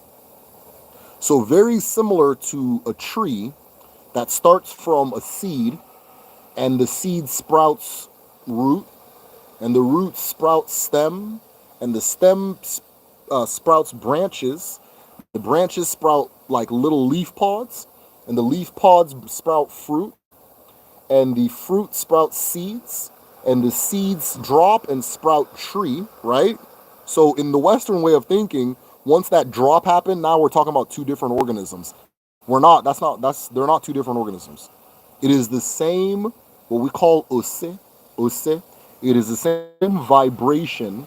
It is the same thing spiraling out, spiraling out, spiraling out, spiraling out, right? So that tree then does that cycle, does that cycle, does that cycle. So Odinani is the acknowledgement of the ezumezu, of the full self. I am not just me. I am my ancestors. I am the earth. I am the sky. I am the wind. I am the water. I am all of these things, right? In acknowledging all of these things, you now figure out I'm a multifaceted being. When I walk into a room, there is an army with me, right? When I walk into a room, there is an army with me. When I speak, there are billions of years speaking through me, right? So then all of these things that are very specific to you as a person, you now realize these are divinely created. This is divinely created. I know I am not something born of sin that has to figure out how to act. I am something that was created as I was supposed to be, and it's up to me to accept myself and accept that and walk in it and embrace it, right? And embrace it and be and stand firm in it. You understand? Now, in acknowledging that all of these different parts are you, you also realize that you are like a cell in a giant organism. The giant organism being Chineke, right? You are like a cell in a giant organism. And all of the different parts of the body, if there's a cell that begins to go against the nature of the body will destroy that cell. If there's a cell that goes against the nature of the body will attack that cell. If there is a cell that is in harmony with the rest of the body will feed that cell and it will multiply and so forth. So earlier I spoke about the seed, right? You put the seed in the ground, and the seed has harmony with the ground. The seed has harmony with the ground. The seed has harmony with water. The seed has harmony with light. The seed has harmony with wind, and then it starts to grow. But what if it doesn't have harmony with light? What if there's a big ass rock that's blocking it from light and you can't see it? It doesn't grow. Which really means that nature destroyed it. Right? It's not in its path. It's not aligned. It's not in alignment with the nature of its creator. Right? What if it's not in alignment with water in the sense that it doesn't receive water? Something's blocking. It's in a plastic Fanta bottle and can't get no water, right? It dies. So it's not only about acknowledging that you're part of nature and you're actually a part of creation. You're not something separate that is eventually going to be rescued away from creation. You are a part of creation. It's also about being in harmony with that giant universal body, that universal existence, which is Chineke, right? Being in harmony with it. I am a heart, right? Maybe the organ you are in is the heart. So you're supposed to beat. You're supposed to beat. You're not supposed to look at the lungs and be like, why do I have to pump blood while this one's pumping air? Right? I want to pump air too. Right? And so you stop pumping blood, you start pumping air, all of a sudden the body dies. You understand? Because your creator, created you to pump blood as a heart.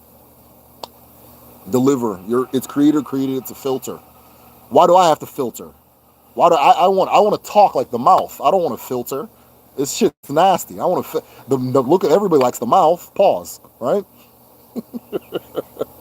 No Diddy. You know? I want to be the mouth. I want to be the mouth, you know? All of a sudden the liver stops filtering, starts talking, now you're dead. You understand? So if you look at nature, right? If you look at nature, you'll understand Odinani. That's what's going on. It's just the acceptance of nature. It's the acceptance of reality.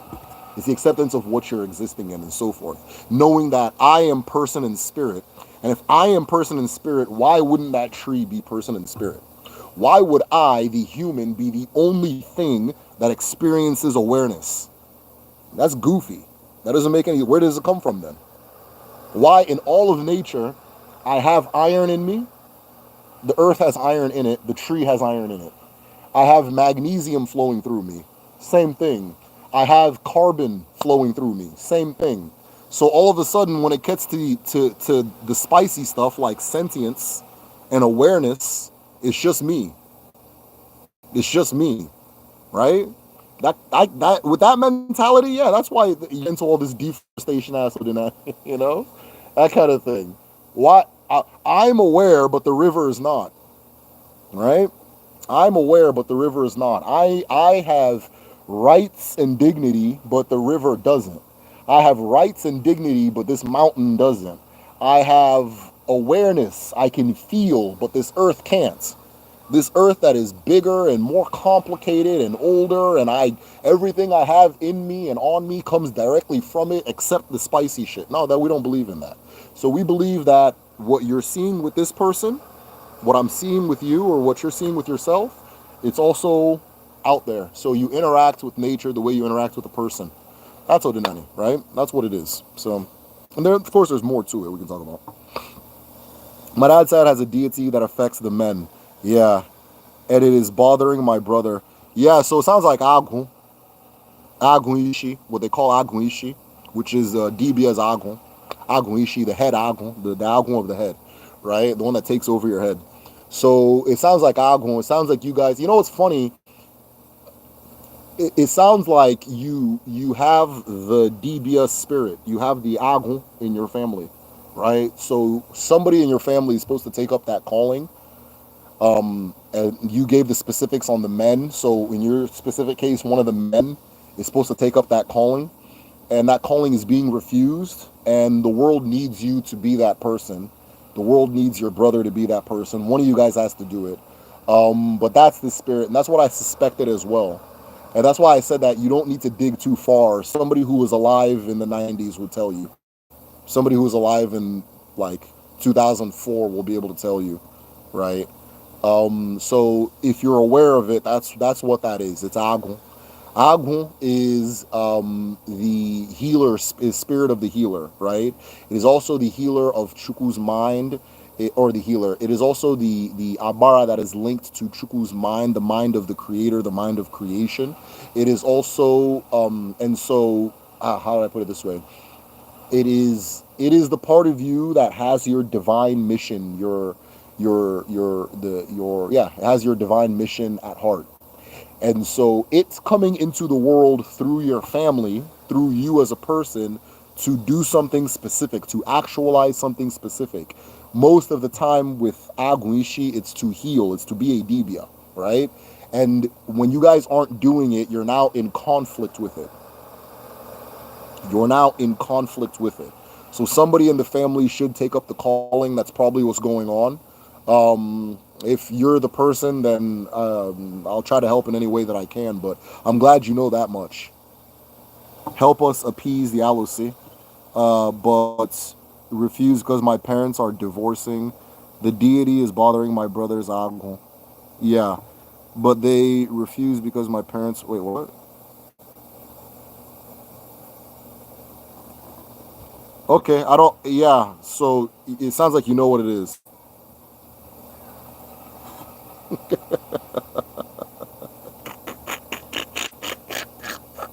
I'm not the person that's telling me about the alcohol. That's not why I'm laughing. It was the comment immediately after. Ah, shit. But yeah, no. I'm also not speaking to terms with him because Adirezi Madu. Everything you're describing sounds like yeah, you guys aren't your family's not doing what they're supposed to do, and it's just destroying itself. So that's just what it is. Like I said with the cell, that's not in alignment.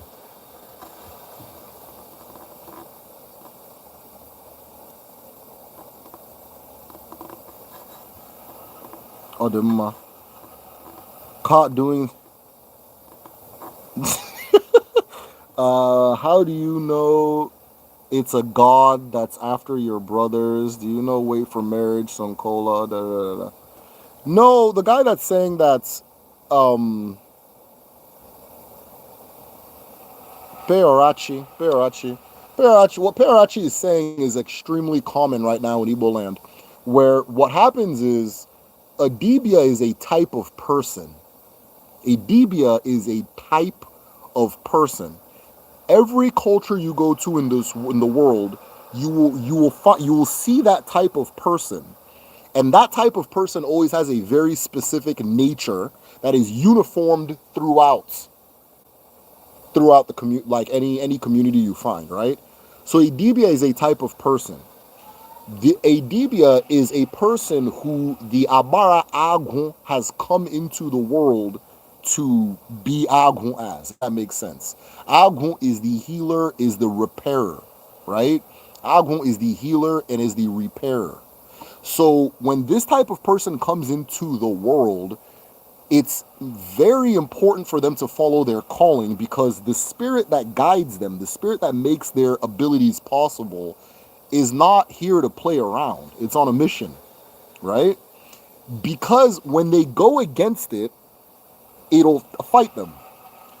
What is worse than having Ara Agun is when the Agun lets you go. Goes, okay, you know what? Enjoy. Which happens. And then you think, oh, I'm healed now. That's worse than the Ara Agun. Is the phase after where the Agun is like, all right, you know what? We'll catch you on the next lifetime. You're not serious, right? So what happens is our ancestors will figure out this is who we are. This is who we are, right? And what they will do is you will build an altar so that you have a relationship with that nature, with that spirit, with that force that is guiding you. You understand? So that you have a relationship, you can communicate directly to it. and it guides you. It's the wind behind your sail. It no longer has to shake you to get your attention. You understand? So what tends to happen is people go, "Oh, I don't have to do this anymore. I'm a Christian. I don't have to do this anymore. I'm a Christian." And then they go into church, and they'll be the craziest motherfucker in the church.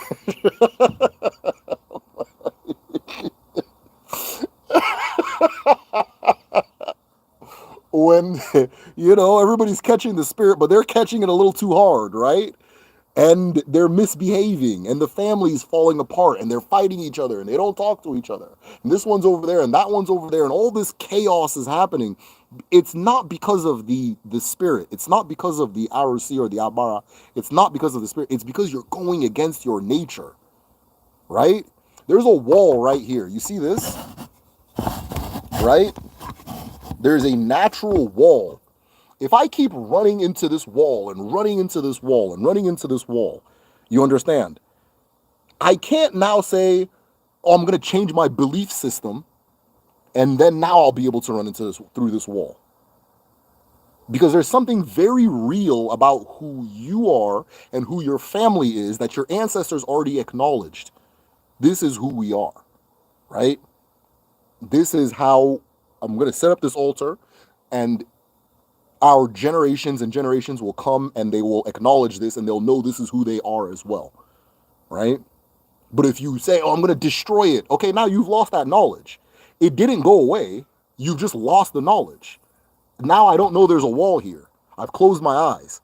"Oh, I don't believe in opening my eyes anymore. I'm going to close my eyes. The Bible says close your eyes. I'm going to close my eyes. I don't believe in opening my eyes anymore." And so I close my eyes and I run into the wall. I hit it again. It's still there. But the Bible has this funny way of framing things. "Oh, it was the devil that did it. It wasn't a wall. It was the devil. Pray harder and run again." Right? So that's what that is. When you guys have those altars in your families, when you guys have those particular altars or those spirits that are in your family, it's not like a curse.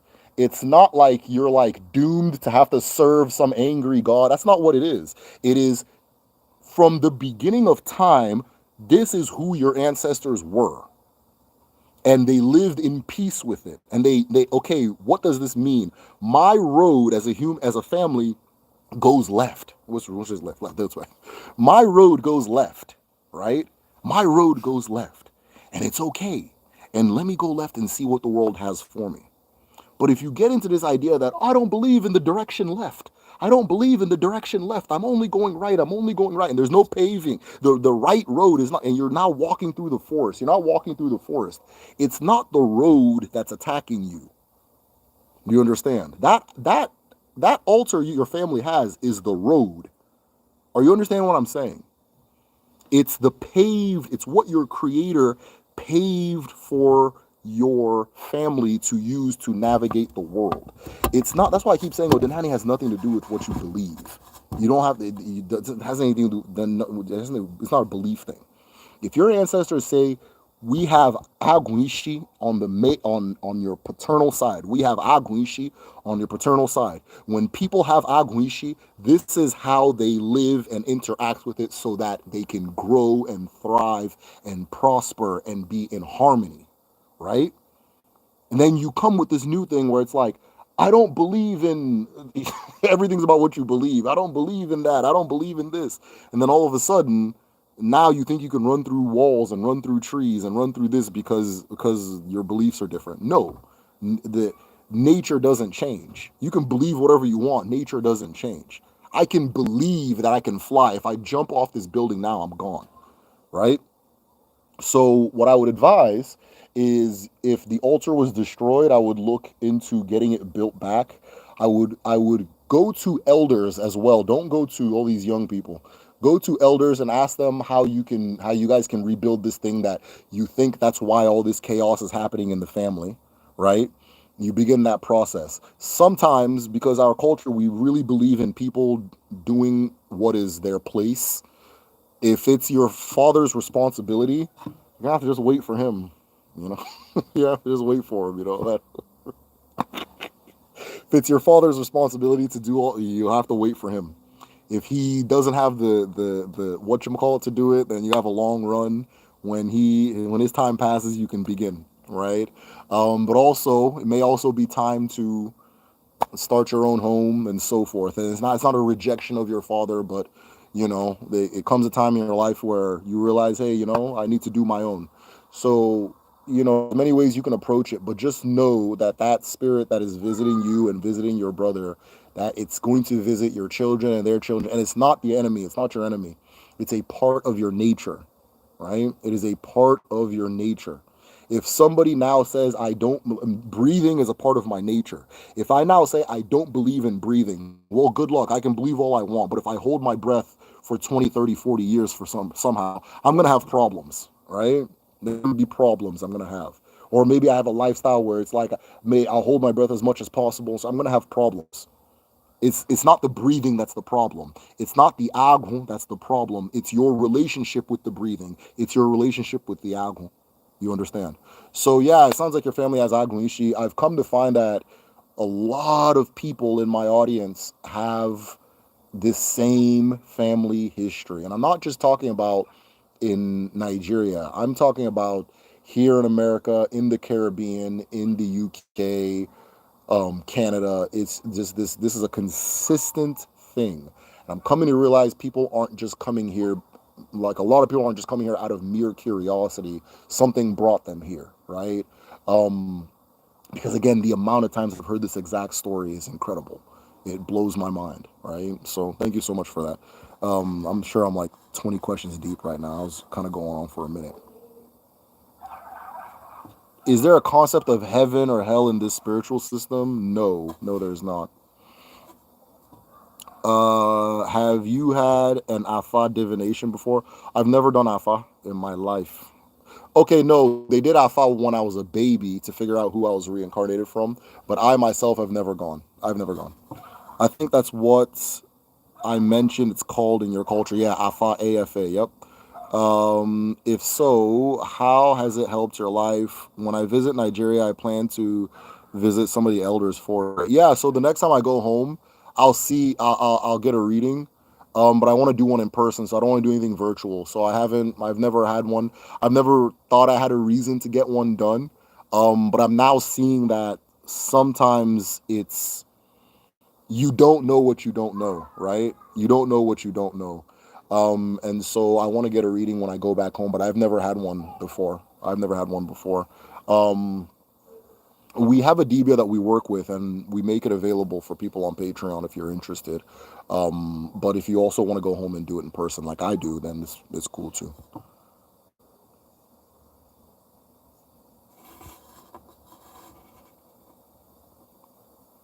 What is Alpha divination and what? Okay, you're not asking me. Where can you go for a reading? Like I said, we have a DBA we work with on Patreon. He is available to do readings for anybody who is interested. He's been doing readings for us for I think about 6 months now or more. About 6 months or more, he's been doing readings for people on Patreon. If you're interested, but then you can also go home, go to Nigeria and get one done. And then there's a lot of like DBAs online and so forth that you can go to and so forth. So it's all available. Medicine shows a wealth of resources. Derek really takes his time to break down each topic step by step. Hey, Gerard, I don't. I appreciate that, Gerard. Uh, spoke prayer people. Okay. If every tree has a spirit and us humans are cutting them down for profit, I'm sure all of these spirits are gathering retaliation against us. I've heard many trees are certain. Yeah, yeah, yeah. But here's what I'm coming to see, right? I think nature regularly tries to destroy the people who fight against it. But whatever trap nature sets for those people, the people who have no business being destroyed jump into the trap with them. Because whatever those people who destroy nature do, we praise. We are happy about it. We love. We want. It's success, right? Soft life. hard wig, soft life, right? So there have been many traps that nature has set for these people, and they jump into it, but we jump in with them, right? So it's become a very complicated situation.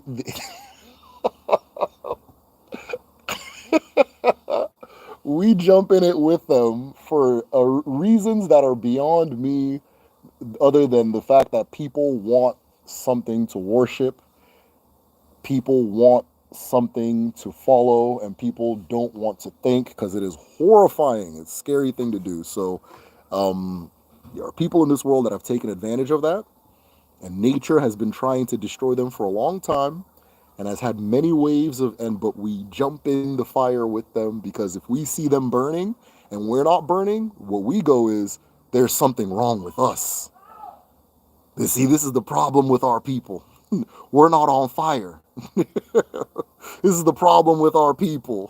We don't have a severe blood problems, right?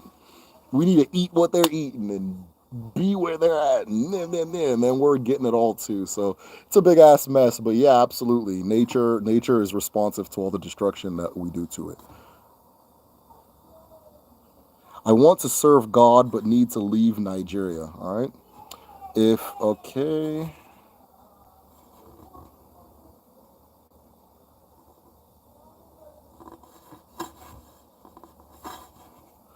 I'm looking for question marks. So I might miss questions that are not punctuated. When you die, because you guys are having very lively conversation in the chat, and I'm digging it.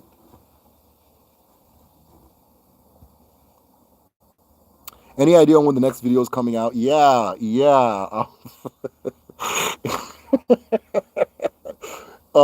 There's some things. Okay, so right now, there's some things that kind of got in the way of me making videos, and now that they're clear, my laptop screen split in half.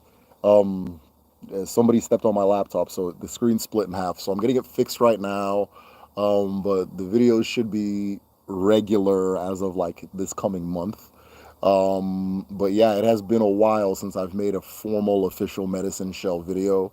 And I'm also going to structure a lot more of what I do so that I can just focus on my videos, because I think that as a community, we've grown very fast, and the way I operated before was for like a small, intimate community, and it's hard to keep doing that, right? So I'm like missing things that I'm supposed to be doing and all that stuff. It's hard to keep doing like that. So I do have to change the way I operate a little bit more and just primarily focus on making the videos. But the videos are coming within this month or so. I'm actually in the middle of working on one right now. Working on one, or the parts that I can work on that don't require the laptop. So I'm doing a video right now. And yeah, that should be resuming pretty soon. But yeah, it's been a minute. You are correct. It's been a while. There's been a lot going on over here. 4:44 a.m. here in Nigeria. Hey, thanks for being with us this late, by the way. So that's awesome. Charms are frowned at, while traditional practices are hailed and advocated. Are charms not a part of? Oh, okay. See, yeah, that's that. There's nothing wrong with charms. Charms are wonderful. Is there a place where practicing people gather like a church? Is there a place? Okay, is there a place where practicing people gather like a church to help people that want to learn to gain the knowledge? Your church is your family, and people don't like that answer, but your church is your family as far as Odinani goes. Your religious community is your family, right? Whether or not they believe the same thing you believe, that's not important, right? That's your community. Give yourself some time, Robin. Give yourself some time. As with time, you'll realize what I'm saying. You'll realize the sense in what I'm saying, and it'll click. But it's not. If you don't get it right now, that's fine. Welcome. Just hang out, explore these ideas, explore different ideas. Leave and come. That kind of thing. Do whatever your mind says do, your spirit says do. But what I just said will click one day, and then it'll make sense. But your community is your family. There are people that are trying to like make their own little mini religions and stuff out of it, and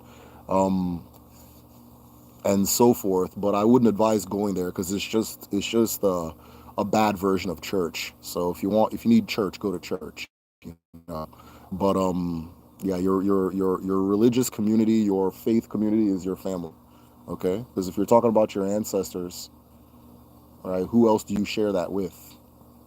Who else do you share that with? My ancestors aren't your ancestors. They're not the same. At one point we merge. At one point we're one. We eventually get to a point where we're one. But your immediate ancestors and so forth, you share that with your family. So that's what that is. But yeah, give yourself time. What I'm saying will click, and when it clicks, you'll be like, oh, okay, I see why you said that, and so forth. But hey, thanks for being here. I appreciate these questions. Hi, it's top tier Patreon, one off payment, or it's ongoing. And when is the best time to sign up for the medicine class? Oh, Sima. So the top tier is ongoing, so it's monthly. But if you are able to make, I think it's four, one, okay, 9, 18, 27, 36. If you make four payments, then if you make like the four payments, then you can just do a class, right? If you're on there regular, you can do any class. So first medicine class, the second one, the language classes, and more, the classes I'm going to add, um, and so forth. So it is recurring, but if you do four, then you're entitled to one class. If you How can I best explain this? If you are, I don't know why I'm not explaining this well. If you sign up, if you're at that tier, you can go ahead and step into class, right? But if you leave and it hasn't been four, I have to kick you out. So I'll do my. So, but yeah, so there's a class going on now. I believe the next class for medicine is in September, but I'm not good with saying dates off the top of my head. I'm not good with saying numbers off the top of my head, so that might not be the correct month. I will keep you guys updated, but I would check Gedu, www.gedu.me, and just sign up there, and then you'll get the information, right? So it's either going to be September or August, for the next round of the medicine class, right? So I'll do my.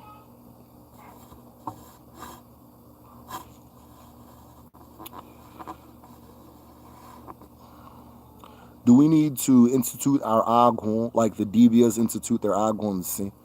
Yeah. So if you have yeah. So if you anybody can set up an agon altar, but if you're a Debia, you kind of have to. That's what you're doing as a Debia. So yeah, but your agon is whatever like gifts, like how would I put it? Whatever your purpose is. So it's really a purpose altar. Let's call it that. You can call it that. So if you call it that, then you can see that anybody who has a purpose, which is everybody, can set up an agon altar or install agon in their home and so forth. But if you're a Debia, it's kind of a must because not only is it your purpose altar, it is also where your knowledge and your guidance is going to come from. It's not going to come from the outside in, it comes from the inside out. And so that opens up that relationship within, right? That allows that to start flowing out more naturally. My uncle was able to clear it for my cousin. Okay, all right. So a very good story is being told in the chat, and I might miss it. Okay, I appreciate it. Thank you. Hey, Creative Force, you just coming in? Love it when our is okay. I think I'm just seeing Creative Force. Uda, major facts we must step aside. Yes, the Earth is alive. Okay, I think I'm caught up. You teach like a wise elder. Okay, thank you. I appreciate that. Are you going to add an Alpha class? Oh, such a good question. I think I will. I think I will. I think I will. So if I do, it should be by the end of this year that the Alpha class is open. So yeah, I think I will. I've been thinking about it for about a year now. Um, but yeah, I think I will. The the big challenge, there's a logistic challenge in the sense that if I have an Alpha class, people are going to want to get their Ugili and all that stuff. And so I have to have that system set up. So, but yeah, I will have an Alpha class in Kedu in the future for sure. Um, right on time. Yes, you are. Yes, you are. When you get alpha, okay, when you get your alpha divination, you might mess around and find out you're supposed to be a healer. I believe it. I think it's a possibility. You're already on YouTube taking a step in that direction. Yeah, yeah, no, it's, I'm very Debia-ish as a human being, so it would not shock me whatsoever. I'm already doing it, you know? You know what I mean? Like I'm already doing it. I'm sitting here, I'm growing herbs, I'm reading books on herbs, I'm already connecting with the trees. I'm already doing it, all right? We just went to the river. We gave her thanks. I fed her liver. I fed her little fish chunks and a liver, things like that. And then all of a sudden the fish started, we started catching seven fish, right? I'm already recommending rituals for people. So yeah, I'm already knee deep in it. So if Alpha says, hey, you're a Debia, in fact, we had an in-house Debia, and he's like, he's like, oh, you're one of us. That's what he said. And he started laughing. And I'm just like, you know what, maybe. Maybe. So yeah, I'm already. It wouldn't shock anybody if that's what it comes to be. Adema. Do you think that the system is broken? You should go to the Denani, and we should let go. Wait, what? Do you think the system is broken? We should let go of Odinani and create a new system. I think if we create a new system, we'll all die. If we create a new system, we'll all die because we are way, way, way too disconnected, ignorant, and self serving to create anything that is not going to be disconnected, ignorant, and self serving. This thing just disconnected, right? Yeah, so the if we create a new system, we'll die. We'll die. DIE, die. Because we're ignorant and self-serving, and we love being ignorant and we love being self-serving. It's funny, when I first started the channel, there were aspects of Odinani where I was like, I don't know about that, right? I don't know about that. Sounds that kind of stuff. One of them was of the four world ages, right? I was like, I don't know. That shit's real.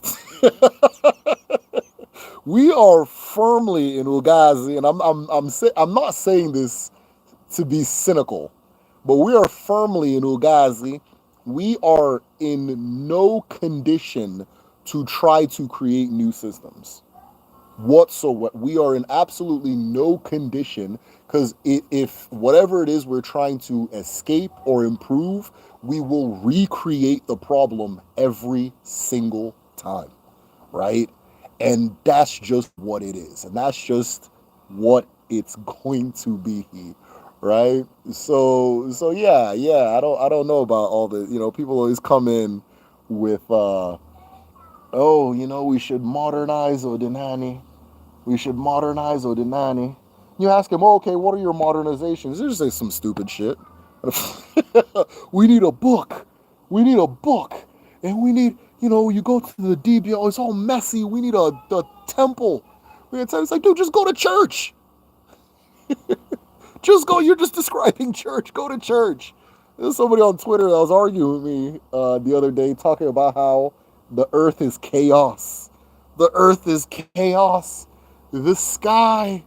It's the sky. It's all in the sky. It's like, just go to fucking church and go to an Orthodox church too. Go to Eastern Orthodox. Go be a Catholic. You need structure. You're in no place to be giving personal revelation. You need to go to one of them churches where you sit down, you eat the little Negro biscuit, you drink the little wine, you get the fuck home. You listen to the guy, you go home. You don't need to be in the one where you get to walk up and talk either, because you're just gonna say nonsense. You understand? Yeah. So again, it's like this, right? Like, oh, we need to modernize Odinani, right? So we have this masquerade in my community called Okurusha, right? If you want to know my entire history of my people, you just watch Okurusha. That's all you have to do. And I didn't even know this. It was a friend of mine. A friend of mine taught me this, right? And he says, "Oh, Kurosha, that's a marine. It's a marine spirit." I was like, "No, it's not." Right? Because I always understood it as this very fierce warrior. Right? I was like, "That's not a marine spirit. What are you talking about?" Right? No, it's not. He's like, "Yeah, it is a marine spirit." And I was like, "No, it's not." So I was like, "You know what?" I started remembering Okurosha has a bunch of water gourds on its body, but it's like the same color as its outfit, so you can't really see it until you look close. My uncle was an Okurosha. One of my uncles was Okurosha. Again, I didn't know I was growing up in this. I thought everybody was doing it. So I go to all these church ass Igbo people, like, "Hey, yeah, my uncle used to do Okurosha." We weren't even allowed to watch Masquerade. Like, right? Like, you know what I mean? So no, my uncle did a crochet. It has all these water gourds. It has these water gourds. And when it's at the end of it, it says Urialala, which means Uria is leaving. Uria is leaving. The water spirit is leaving. The water spirit is leaving. And then it goes to this very specific place by the Injaba River. And the idea is it goes into oh no, I'm sorry. It's introduced as Uria and it leaves as Isu. It leaves as Isu, right? And so my people are Uru, right? And then it clicked. I was like, oh, Okorosha, the man from the source, the man from the source. And this particular man from the source begins as Orie. It calls itself Orie. It goes to, on Orie Day, it goes to the Injaba River and it goes back to Isu. And then we, as people say, Isu, Alala, Isu, also, oh, we're from Isu. We're from Isu. We came from Isu by way of the water. And that's why our main Arashi is the water, it's the river. Oh, okay, I get it. This is an ancient masquerade. What is a modern masquerade? Oh, a guy puts on a dress and like a clown hat, a clown wig, and starts dancing and dancing and dancing. And, oh, come here, we're selling tires. Come here, we're selling tires. That's that's the modern mind, right? That's what that looks like. That's what that is. You know. Uh, uh, uh, I'm trying to think of some modern masquerades. Hold on. Uh, also do a little skit. That's just what we're gonna create every single time. Every single time. I don't think people can help it. I don't even get mad at people. They can't help it. You're not gonna create something that dense and with all of that in there and then have enough faith to allow people to figure it out without them having to buy the manual to read it and all that. You know what I mean? Like, you're not gonna do that. So yeah, all this new systems, no, we're not in any condition doing things. We need to go look back at what was done prior and what is already happening in nature, and then operate accordingly. But once we come with anything new, it's just, oh, I'm just gonna dance outside with a sign. This we donuts 3 for 9, donuts 3 for 9.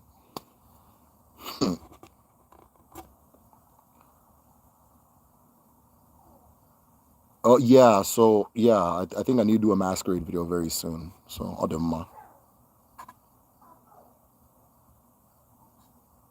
Furthermore, you're absolutely right about the ignorance. We as African people should staunch maintain our traditions and spiritualities. Absolutely, absolutely, absolutely.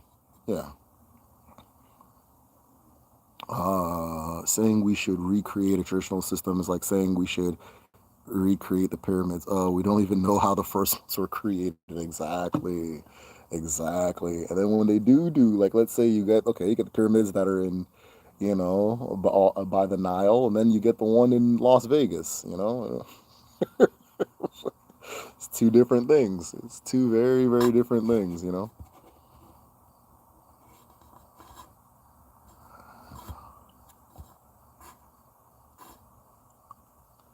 My point is the Alpha system is broken. What does it matter if we are ignorant?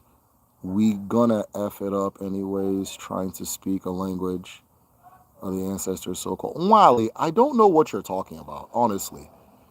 I don't know. You're.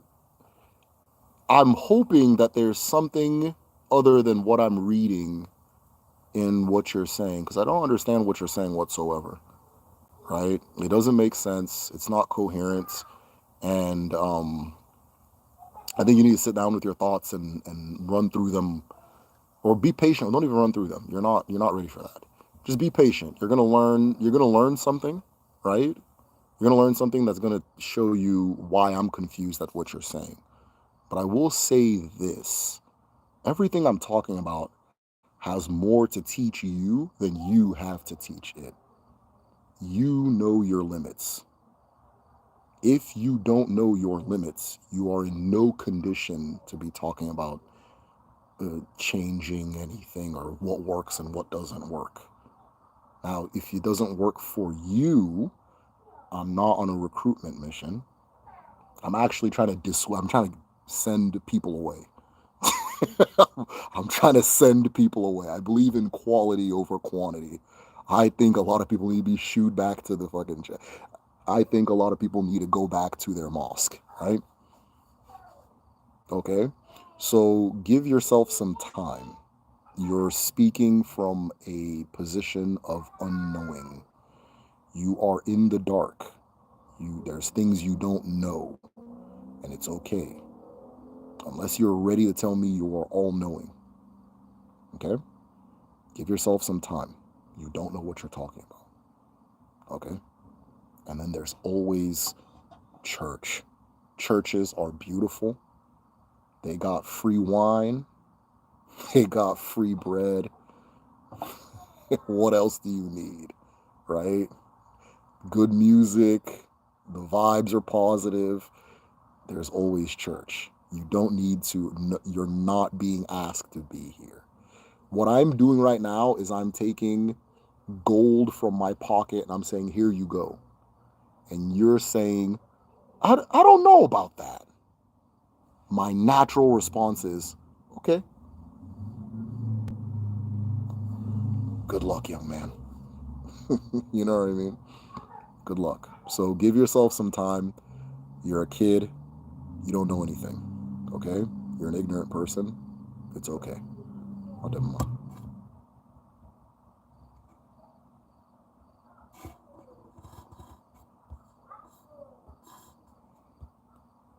I told you we need more glitter. What? Okay, I think this thing. Hold on, let me see what's going on. Can you become a high ranking Omenala practitioner? What is the peak of our belief? There's no peak. There's no peak. Okay? There's no peak. It's not like it's not like it's not a mountain. There's no peak. There's no peak. Okay? It's just it's people doing it's you do you. Do you. Be you, actualize you, accept you, walk firm in you. That's really it. There's no peak. People tend to think that it's like a step-by-step course on how to become a Debia or something, right? Debia is a specific type of person. It's Odinani is unbelievably beneficial for that type of person because it helps them make sense of a lot of things that the conventional world doesn't know how to make sense of. Okay? But it's not a crash course into becoming this or becoming that or becoming be yourself. Be yourself. It's not linear. It's a cycle, right? That's like saying what's the highest peak of life. What's the highest peak of life? I mean, I guess we've been convinced that certain things are the highest peak of life, right? And so forth, right? What's the highest peak of tree? What's the highest peak of sky? What is the purple? What's the maximum version of ground? What part? What is the optimal highest D1 level of sun? You know, there's nothing in nature that operates that way, and so what we're talking about is nature. So no, there's no like highest ranking in Omenala. That doesn't exist, right? That doesn't exist. So that's not what it is. That's not what we're talking about. What's the highest ranking ray of sunlight? What's the highest ranking cloud? What's the highest ranking drop of rain? What's the highest ranking grain of sand? There's nowhere in nature that exists. That's unnatural. That doesn't make any sense. It's never existed in ever. Okay? So there's no highest ranking, lowest ranking. Greetings from Brazil. Greetings, my friend. Someone told me I should try to get some Portuguese subtitles, specifically Brazilian Portuguese. I think it's a good idea. Sounds like a young person my generation. In all of our generations, Ugazi is real. The pyramids are fine and all, but West Africa has Barely been excavated. There are many artifacts. Yeah, yeah, yeah, yeah. Oh, yeah. Oh, yeah. Absolutely. African history is dominated by Egyptophiles. The rest of the continent has so much more magic outside of Egypt. Yeah, yeah, you're right. You're 100% correct. Uh, You are 100% correct. If it's not Egypt, it's some Hebrews, right? It's like, there's a whole big world outside of that. But Egypt's a very fascinating, incredible place. So it makes sense that it would catch a lot of people's eye and so forth. Honestly, I don't even want attention. I don't want the attention. I don't want them to find anything. I don't want anybody to find shit. Somebody should be a while back that he had an artifact. He had an check this out. This is what I mean by the Ugazi is real. This kid messaged me that he has an ancient artifact, and the artifact he had looked exactly like the artifacts from Ibo from like allegedly from 900 AD. I think it's older. It's the exact same thing, and he's not from Ibo. He's from a different community in Igbo land, and he's asking me how much he can sell it for. And I was like, hey, bro, can you not sell this? Keep it in your family, because I know that it's a family heirloom, and he stole it to come ask me how much he can get for it. I told him, dude, don't sell it. It's just don't. And guy was looking at me like I was trying to block his destiny, right? So like, yeah, Ugazi is real. I hope they don't discover shit. I don't, I know nobody discovers nothing. Let them be all up in Egypt. Let them just soak up all that good Egyptian air and be there. I hope they don't find nothing else in West at all in West Africa. I don't need some fucking pot to tell me that I have a history. So I definitely don't want the problems that come with that pot being found. So I'm cool on all that. This guy was really good. Hey man, don't sell it, man. Don't sell it. I heard that when you sell these things, you can get thousands of dollars. Hey, dude, don't fucking sell the thing, dude. Look, man. All right, whatever, man. Hey, quit talking to me. Yeah, that's what it is. I need to find him and buy it from him though, and then just keep it because his ass is going to go sell it for like $13. But yeah, it's all good. I can't believe in 2024 YouTube. Okay, hold on. All traditions migrate from the Nile. You see pics of the temples and stone.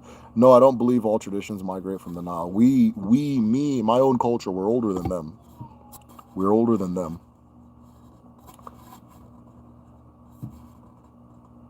Wally, you're the one that's dead and gone. You understand? This is what I'm trying to tell you. Wally, you are the one that is dead and gone. Okay? You're the one that is we're not recruiting. We're not coming to you. We're not asking you to come hang out. We're not trying to convince you. I am actively trying to persuade you to go to church. Okay? But one day, don't say anything that you're going to regret because you're young. You're a child. When you were 6 years old, there was a lot of things you thought you knew. If right now my son just came and said that he wants to drink juice, I said it's late. It's too late for sugar. And he got a little frustrated and then he went inside, right? He didn't like that answer, right? In his head, I don't know what I'm talking about.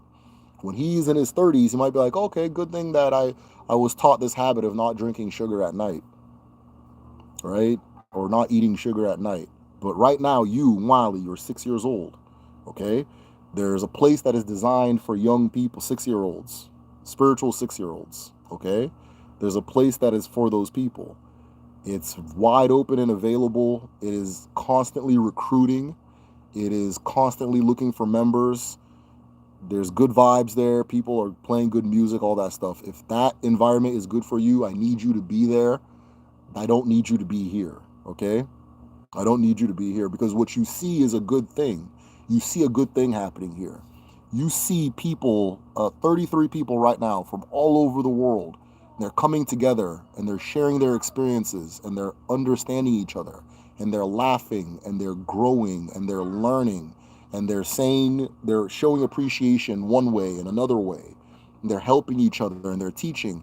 And then you came in and you're trying to destroy it. So if I told you that there's something wrong with you, you as a 6-year-old, spiritually, you won't understand what I'm saying. Okay? You won't understand. So you came into a good thing and it's bothering you. You know, our ancestors say that if you shed light on a bat, if you shed light on a bat, you will offend it. So you came into a room where light was being exchanged and it offended you. Okay? But there is a cave for bats. There's a cave for bats. And I need you to be happy, and I need you to be in a place that makes sense with you. So let us be whatever you think we are, and then go to the place that is not dead and gone. Okay? And when you go there, right, don't say anything that you may regret in the future. Like, you know, right now Facebook does this thing where it posts things you said in the past, like, oh, remember 5 years ago you said this? And as you grow and you mature, some of the things you said in the past sound so stupid. So sometimes I'm sitting there and Facebook reminds me that in 2010, I was ranting about some stupid nonsense. And me as a person who has grown, I look at that, I'm like, ugh, that's so dumb, right? In fact, I wish Facebook would get rid of that feature because it's only for people that can't grow. You understand, right? So don't say anything right now in your youth that in the future is going to hurt or is going to make you feel foolish. Okay? As I'm saying this now, I sound like a guy that's talking and telling you not to drink sugar at night, the way I was telling my son just now, right? But you have to think about this. If you don't walk out with anything, think about this. You came into a place where people were appreciating each other and they were appreciating their family and their ancestors and the ancestors that came before them, right? So we're talking about your family, because sometimes when I say ancestor, people think I'm talking about like ghosts or something.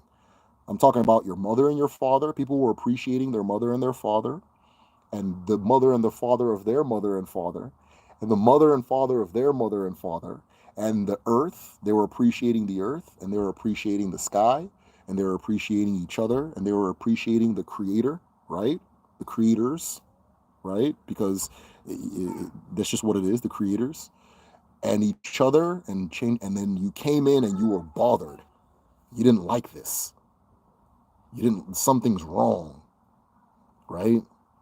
You know, when you ever see a movie with a vampire,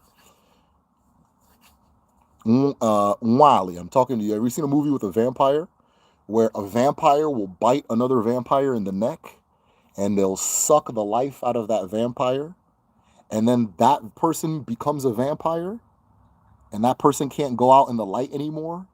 When they see light, they recoil. It hurts them, right? You ever see that? Do you think there's something wrong with the vampire, or all the people running around in the light having fun? Because right now we're running around the light having fun, and you're going, come on, guys, stop that. Stop that. Don't you think this is dead and gone? Don't you think it's dead and gone? Let it be, so let it be dead and gone. I appreciate what's dead and gone. I love what is dead and gone. What is dead and gone loves me. There's things I love in this world, and when I'm dead and gone, I'll still love those things, right? That kind of thing. When I'm dead and gone, I want my children to know that I still love them. I want this community to know that I still appreciate them. That's what we're talking about here. And you came in a conversation where that was happening, and you said,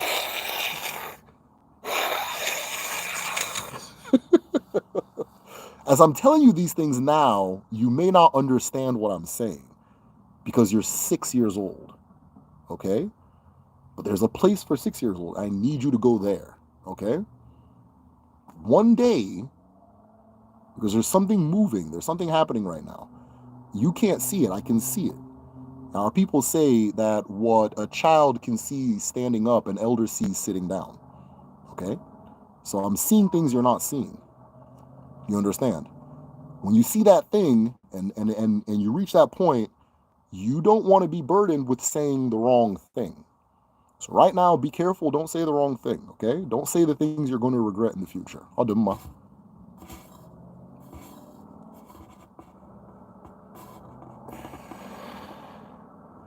West Africans are not from the Nile. No, we are not from no damn Nile. Uh, Odinani and Voodoo are related. Yeah, Odinani and Voodoo are related. Yes. Uh, we have spent more time studying our cultures within our cultures, and we'll stop when we spend more time. Hey, Adelakin, that is never going to happen. We are firmly in Ugazi. People are going to desire to be silly and off the wall. And because white people like Egypt and Israel, they are just going to look for reasons to connect themselves to those places. And the tide is very hard to reverse. We'll get there, it'll happen, but people just want to be goofy. So let's just stand firm in what we understand and what we know. And when people are ready, they'll come over here on this side, which is already happening. It's already happening, right? It's already happening. Yeah, Igbos are not Egyptians. Igbos are not Egyptians. And while he says we deal with stuff our ancestors never dealt with, like building roads. Do you know that your ancestors had better roads than you do? Do you know that your ancestors have better roads than you do? Okay? I'll say it again so you can hear me. Did you know that your ancestors had better roads than you do? One day your pancreas is going to swell up and start and you'll be in all types of pain. And there won't be a single thing around you that can cure what's going on. But your ancestor knew how to cure it. And you're going to be so locked into this idea of believing what you want to believe right now that you'll just fall and die. It happens all the time at home. It happens all the time at home. All the time at home. It happens all the time. You'll fall and die. And there'll be somebody right next to you that knew exactly how to heal you. But because of what you're committed to, that person has to let you die. It happens all the time at home. It happens all the time at home. Okay?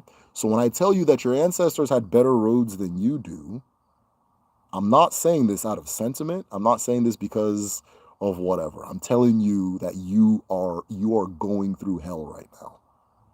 If you believe in hell, you're in hell right now. But you chose to be there. You chose to be there. You're a vampire. Okay? You're a vampire. That's what you are right now. Okay?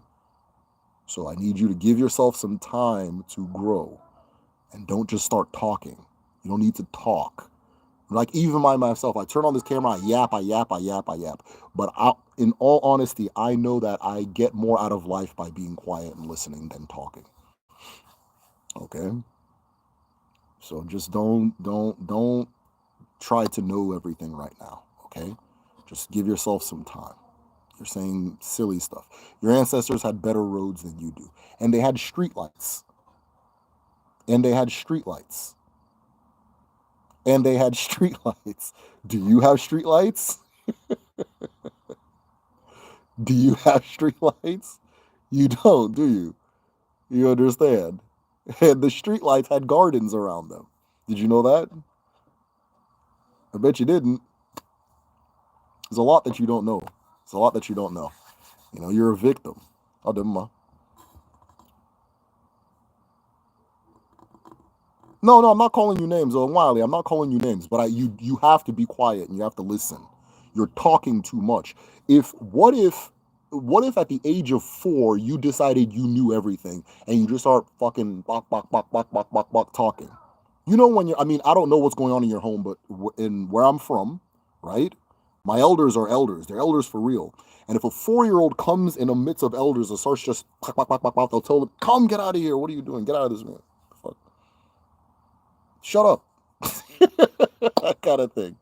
And then the child shuts. I don't know what's going on over in your side, but on my side, my elders they're real. They're elders, and you're quiet. And then you're like, man, they're so mean. They're so mean to kids. As a kid, they're so mean to kids. They don't let kids talk when they're around. They don't let kids talk. Then you get older and you're like, oh, okay. I'm supposed to be listening. I was supposed to be listening. Somebody at one point in my life had to show me that hey, quiet, listen, right? And if you would have known that your ancestors had better roads than you do. You understand? Better roads than you do. That, ask me for proof. Send me an email. Ask me for proof. I'll send it to you. I'm here to teach.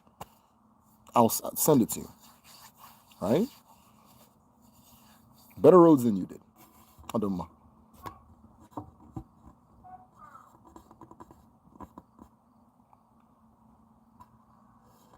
They were also moving things by river and by sea. Can you do that? You can't do that, can you? You can't do that. All right. So it said, Wiley, today is Sunday. Make sure you get to church. All right, we're gonna leave Wiley alone. I think enough has been said. And I'm not really addressing Wiley specifically. I'm just anybody who needs to hear that.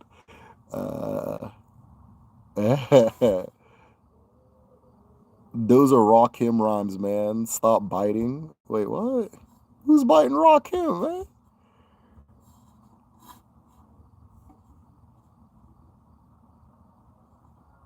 What does a person look like who is a true enlightenment?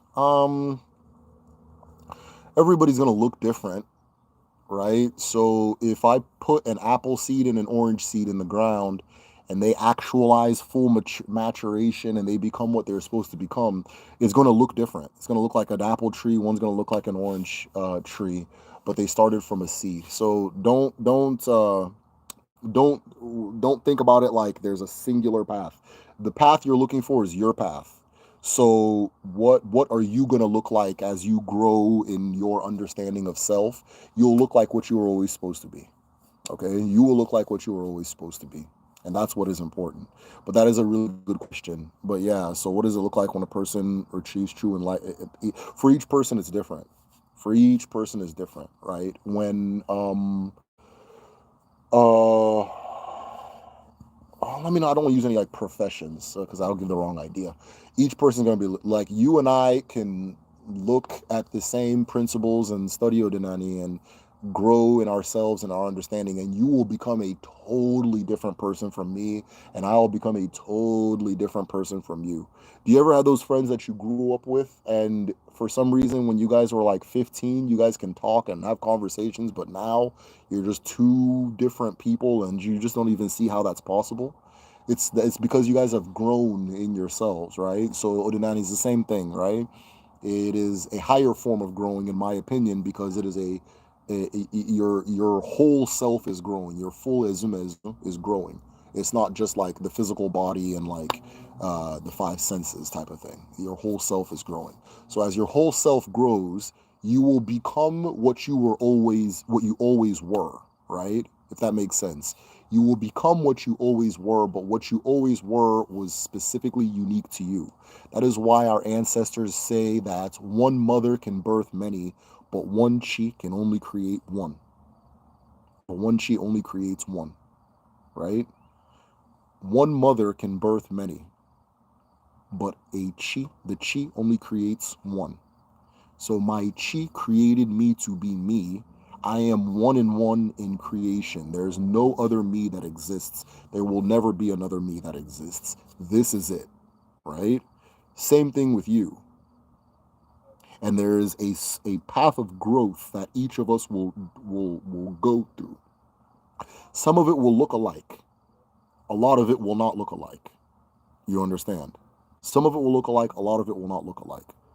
So Odinani, if you want to look at it from that perspective, Odinani is about becoming what you always were, right? Understanding that you were created to be the person you were created to be and growing into that person and accepting that person and understanding that person. And it's going to be a one in one. You are the only you that will ever exist. A part of you will reincarnate, right? A part of you will reincarnate. And you're going to have influence on people, and they're going to be like you, and you're going to be like them a little bit, and that kind of thing. But you are one in one. So what does that one in one look like? Right? What does it look like? We'll find out when we get there. That kind of thing.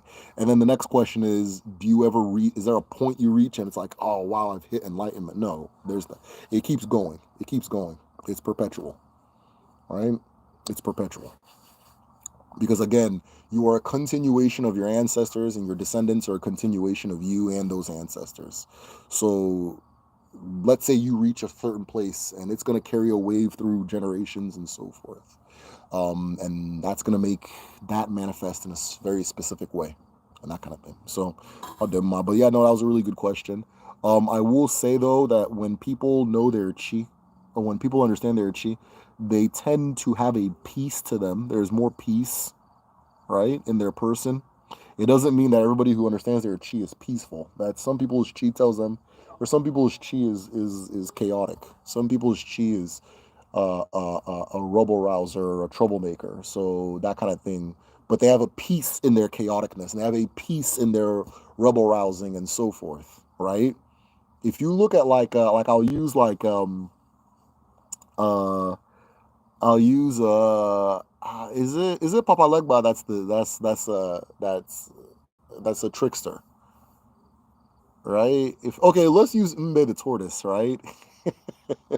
Mbe the tortoise. Mbe the tortoise knows he's Mbe the tortoise. And Mbe the tortoise is an agent of chaos. He's a rebel rouser, but he has peace in that understanding. He's not doing it because of some insecurity or because somebody sent him to or because he's not certain of this or not certain of that. It's just who he is and what gives him light and what gives him enjoyment. And so that's what it is. So yeah, there is a peace in whatever you are, even if it's not being peaceful, right? There's a peace in I tend to notice this, right? There's a sureness, a confidence in what comes out of your mouth and how you move and that kind of thing. All those things are natural, right? All those things come natural, and so forth. But those are just commonalities I've seen. Different things different things manifest in different ways. It's not like the Asian like colleges where like you become enlightened and you go in the forest and you grow the long hair and all that stuff. It's not That's certain people's version. That's the seed certain people. I'm probably one of those. You know what I mean? Whenever I see myself old, I always see myself like by water on a canoe. That's how I see myself as well. That's what I see as an old man is by water on a canoe. You understand? That's just what I see, right? So that enlightenment looks similar to what my path might manifest, because that's what I see as like, all right, I'm chilling, right? Like we just got this new place. The number one thing I like about it is that the window bedroom window face east, and I get direct sunlight. So if I open my eyes and the window's open, which I always keep it open, the sun is looking right at me. I always wake up at 6:15 every day, and I know exactly where the sun is in the sky at 6:15 because we're just looking at each other like this, right? And the rising sun's very peaceful. It's not like hard on the eyes or anything like that. So we're looking right at each other and that kind of thing. That's what makes me happy about this fucking. I don't. Nothing else matters. It's just that's what it is. You can ask my wife, right? She thinks it's funny. Right? She saw it. She's like, okay, if because it's facing east, he's gonna like this place, right? That's what. So my path is gonna look real naturey. I just know that, right? The next person's won't. Maybe they're going to be some type of, who knows, right? Your path is going to make you, at the end of yours, you're going to be a different thing too. It's about accepting all those differences, right? Let the hawk perch and let the eagle perch, and whomever says the other one should not perch, may that one break its wings, right? Pandema.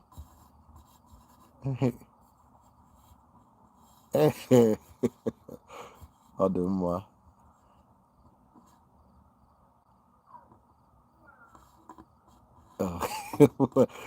Whole time my man was a SoundCloud rapper. All right, yo, check out my man SoundCloud. Ubulumuda. Adema. Yoruba proverb says that the collective wisdom of others that makes an elder appear not to be fool. Yeah, well, absolutely, absolutely. Does not wish to hear. or music. Adema is a thief of joy.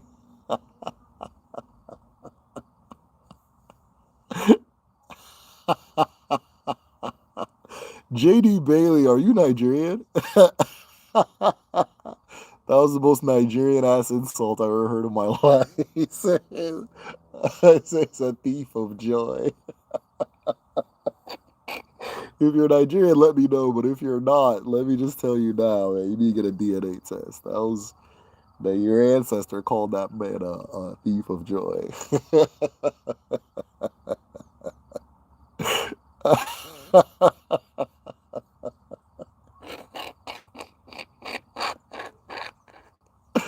Oh, oh man. Hey, nobody will insult you like a Nigerian man. That shit be. I saw someone on TikTok said Nigerian insults were poetic. I was like, yeah.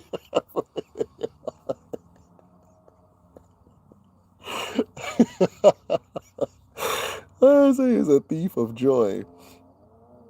Yes, Papa Legba. Yeah, Papa Legba is at peace with his trickster nature. You understand? So the peace doesn't mean like a hippie, right? That's like fake. That's fake. Peace is acceptance, acceptance of the flow, be it chaos, be it order, whatever it is, acceptance of it. And everybody, we need all them characters, all those characters in creation. We need all of them to be what they are in order for life to be holistic. Ademma is a thief of joy.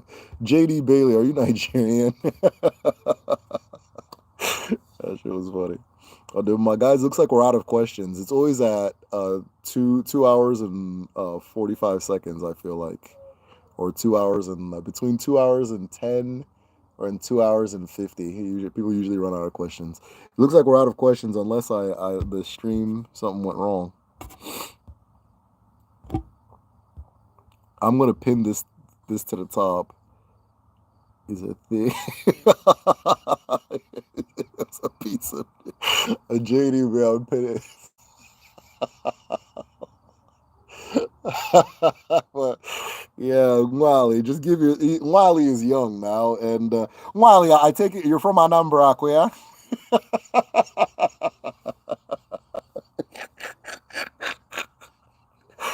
yeah? Wally, are you from Anambra? How do you protect your destiny from thieves? I don't know. Huh. I don't. Are you asking for real, or are you clouded? But yeah, no, I don't think people can steal your destiny. Some people say something people debate, but I don't think people can steal your destiny. If you're being for real, if you're not, then LOL. Who's the Arishi of medicine? That's Agon. Or well, okay, so Arobinagon specifically, right? Arobinagon. Arobinagon. I have a video called Arobinagon Explained. I would check it out, and I have a video called Ogun, OGWU Explained. But Arobinagon is. But Agon has two heads, a male head and a female head. The female head is Arobinagon. Arobinagon is the sentience, the mind of the earth, if that makes sense. The mind of nature. The mind of nature. The sentience of nature. That is Arobinagon. Arobinagon typically appears as a very stern old woman. Arobinagon will appear as a tall masquerade. Sometimes in a lot of West African cultures, Arobinagon is a has dreadlocks, or she's a dwarf, like an older dwarf woman. But yeah, Arobinagon is the female head of Agon, is the female head of Agon, and she is the sentience of the earth. So sometimes they'll make an Agon figure, and Arobinagon will be it's a woman. The woman won't have like a bowl she's carrying on her head, which is Etu, the mind of Chukwu. So Odemma,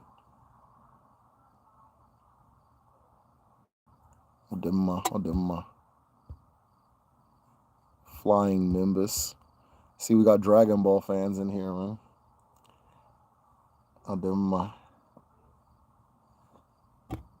guys, looks like we're out of questions. Look, Wiley is just promoting SoundCloud. Because let's keep the conversation flowing. But I'm glad he's challenging what I'm saying because I feel that I'm sharing something that not a lot of people know, so it's very difficult to challenge what I'm saying. So I'm glad that I have somebody who is here to challenge it and so forth. It's necessary. It's necessary.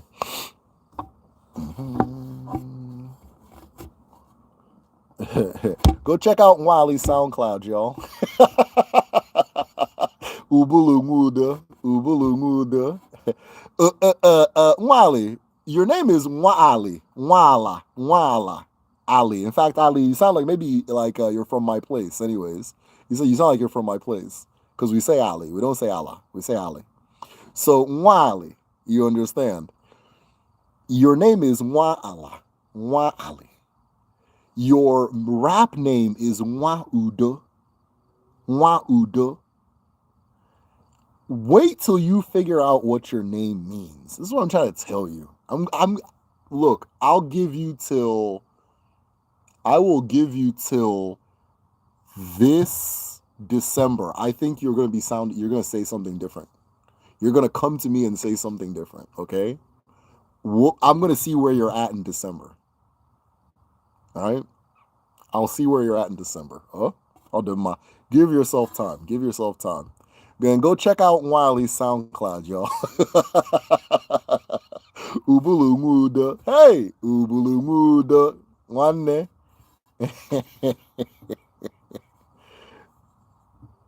So he said, Derek, it's 12.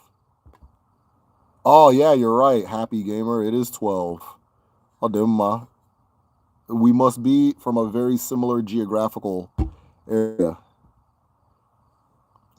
I'm trying to zoom into your thing. Maybe I know you. I'll do my. But yeah, it's 12 where I'm at as well. I'll do my. Does Arobinagon have icons? If so, what are they?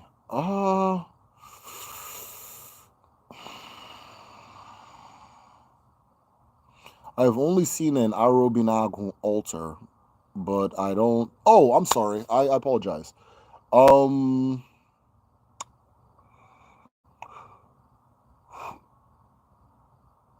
Okay. Do you mean like a figurine, right? Do you mean like a figurine? Because Arobinagon is typically represented using the Akwali Homomo, which is a mound. A mound. It's like a mound, right? An earth mound, an earthen mound. Also, like an earthen step pyramid. A step pyramid, okay? Made of earth. An earthen step pyramid, an earthen mound, okay? Mound and step pyramid. But as far as like a figurine, I don't know if I've ever seen one. I just know that mound and step pyramid are the two things that people typically use, which is, anyways, we can get into that later, but a mound and a step pyramid. It's Ozzy. Oh, Ozzy!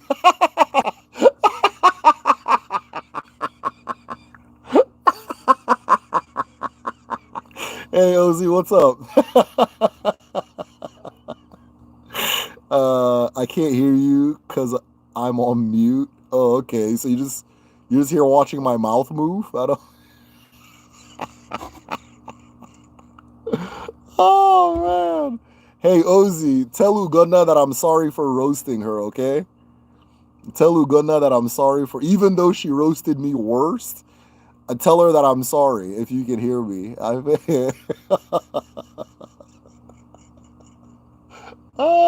My nieces are here, yo. So I'll do my. Oh, what's used to represent it is like a mound. And then people just use agun, like a regular agun, which is like a two-headed figure, to represent it as well. But like a mound or like a pot, a mound or a pot are good. A mound or a pot.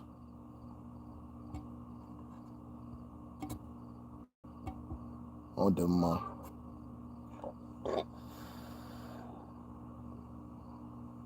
All right, guys. It looks like we're all out of questions. So, best way to support the channel: patreon.com/the medicine shell. I gave some recommended books. They are in the library. So if you want to read them, message. If you can't find them yourself, just message me and be like, "Hey, I'm looking for the books." I'll connect you to them. There's like 300 some books in there, articles and so forth.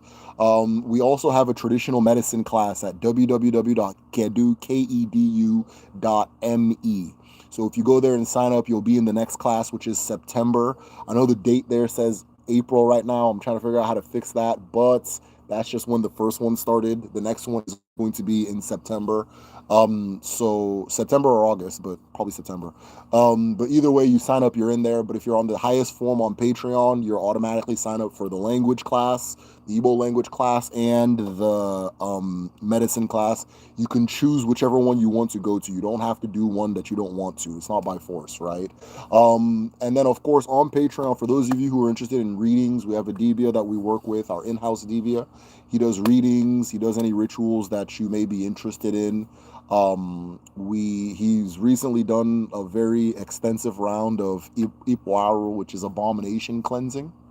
So he's been doing Ipwaru for people.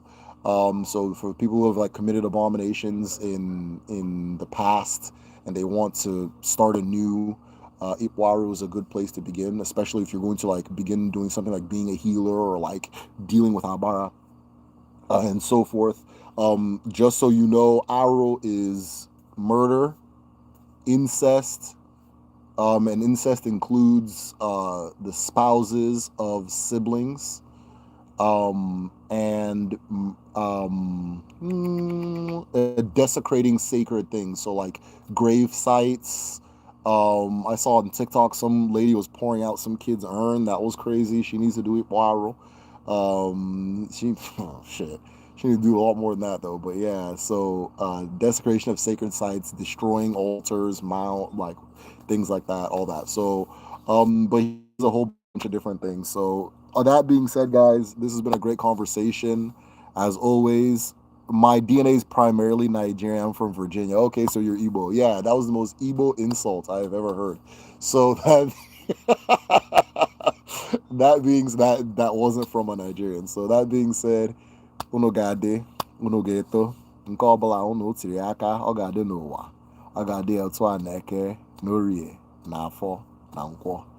Ise ọdịmma, Chikeno.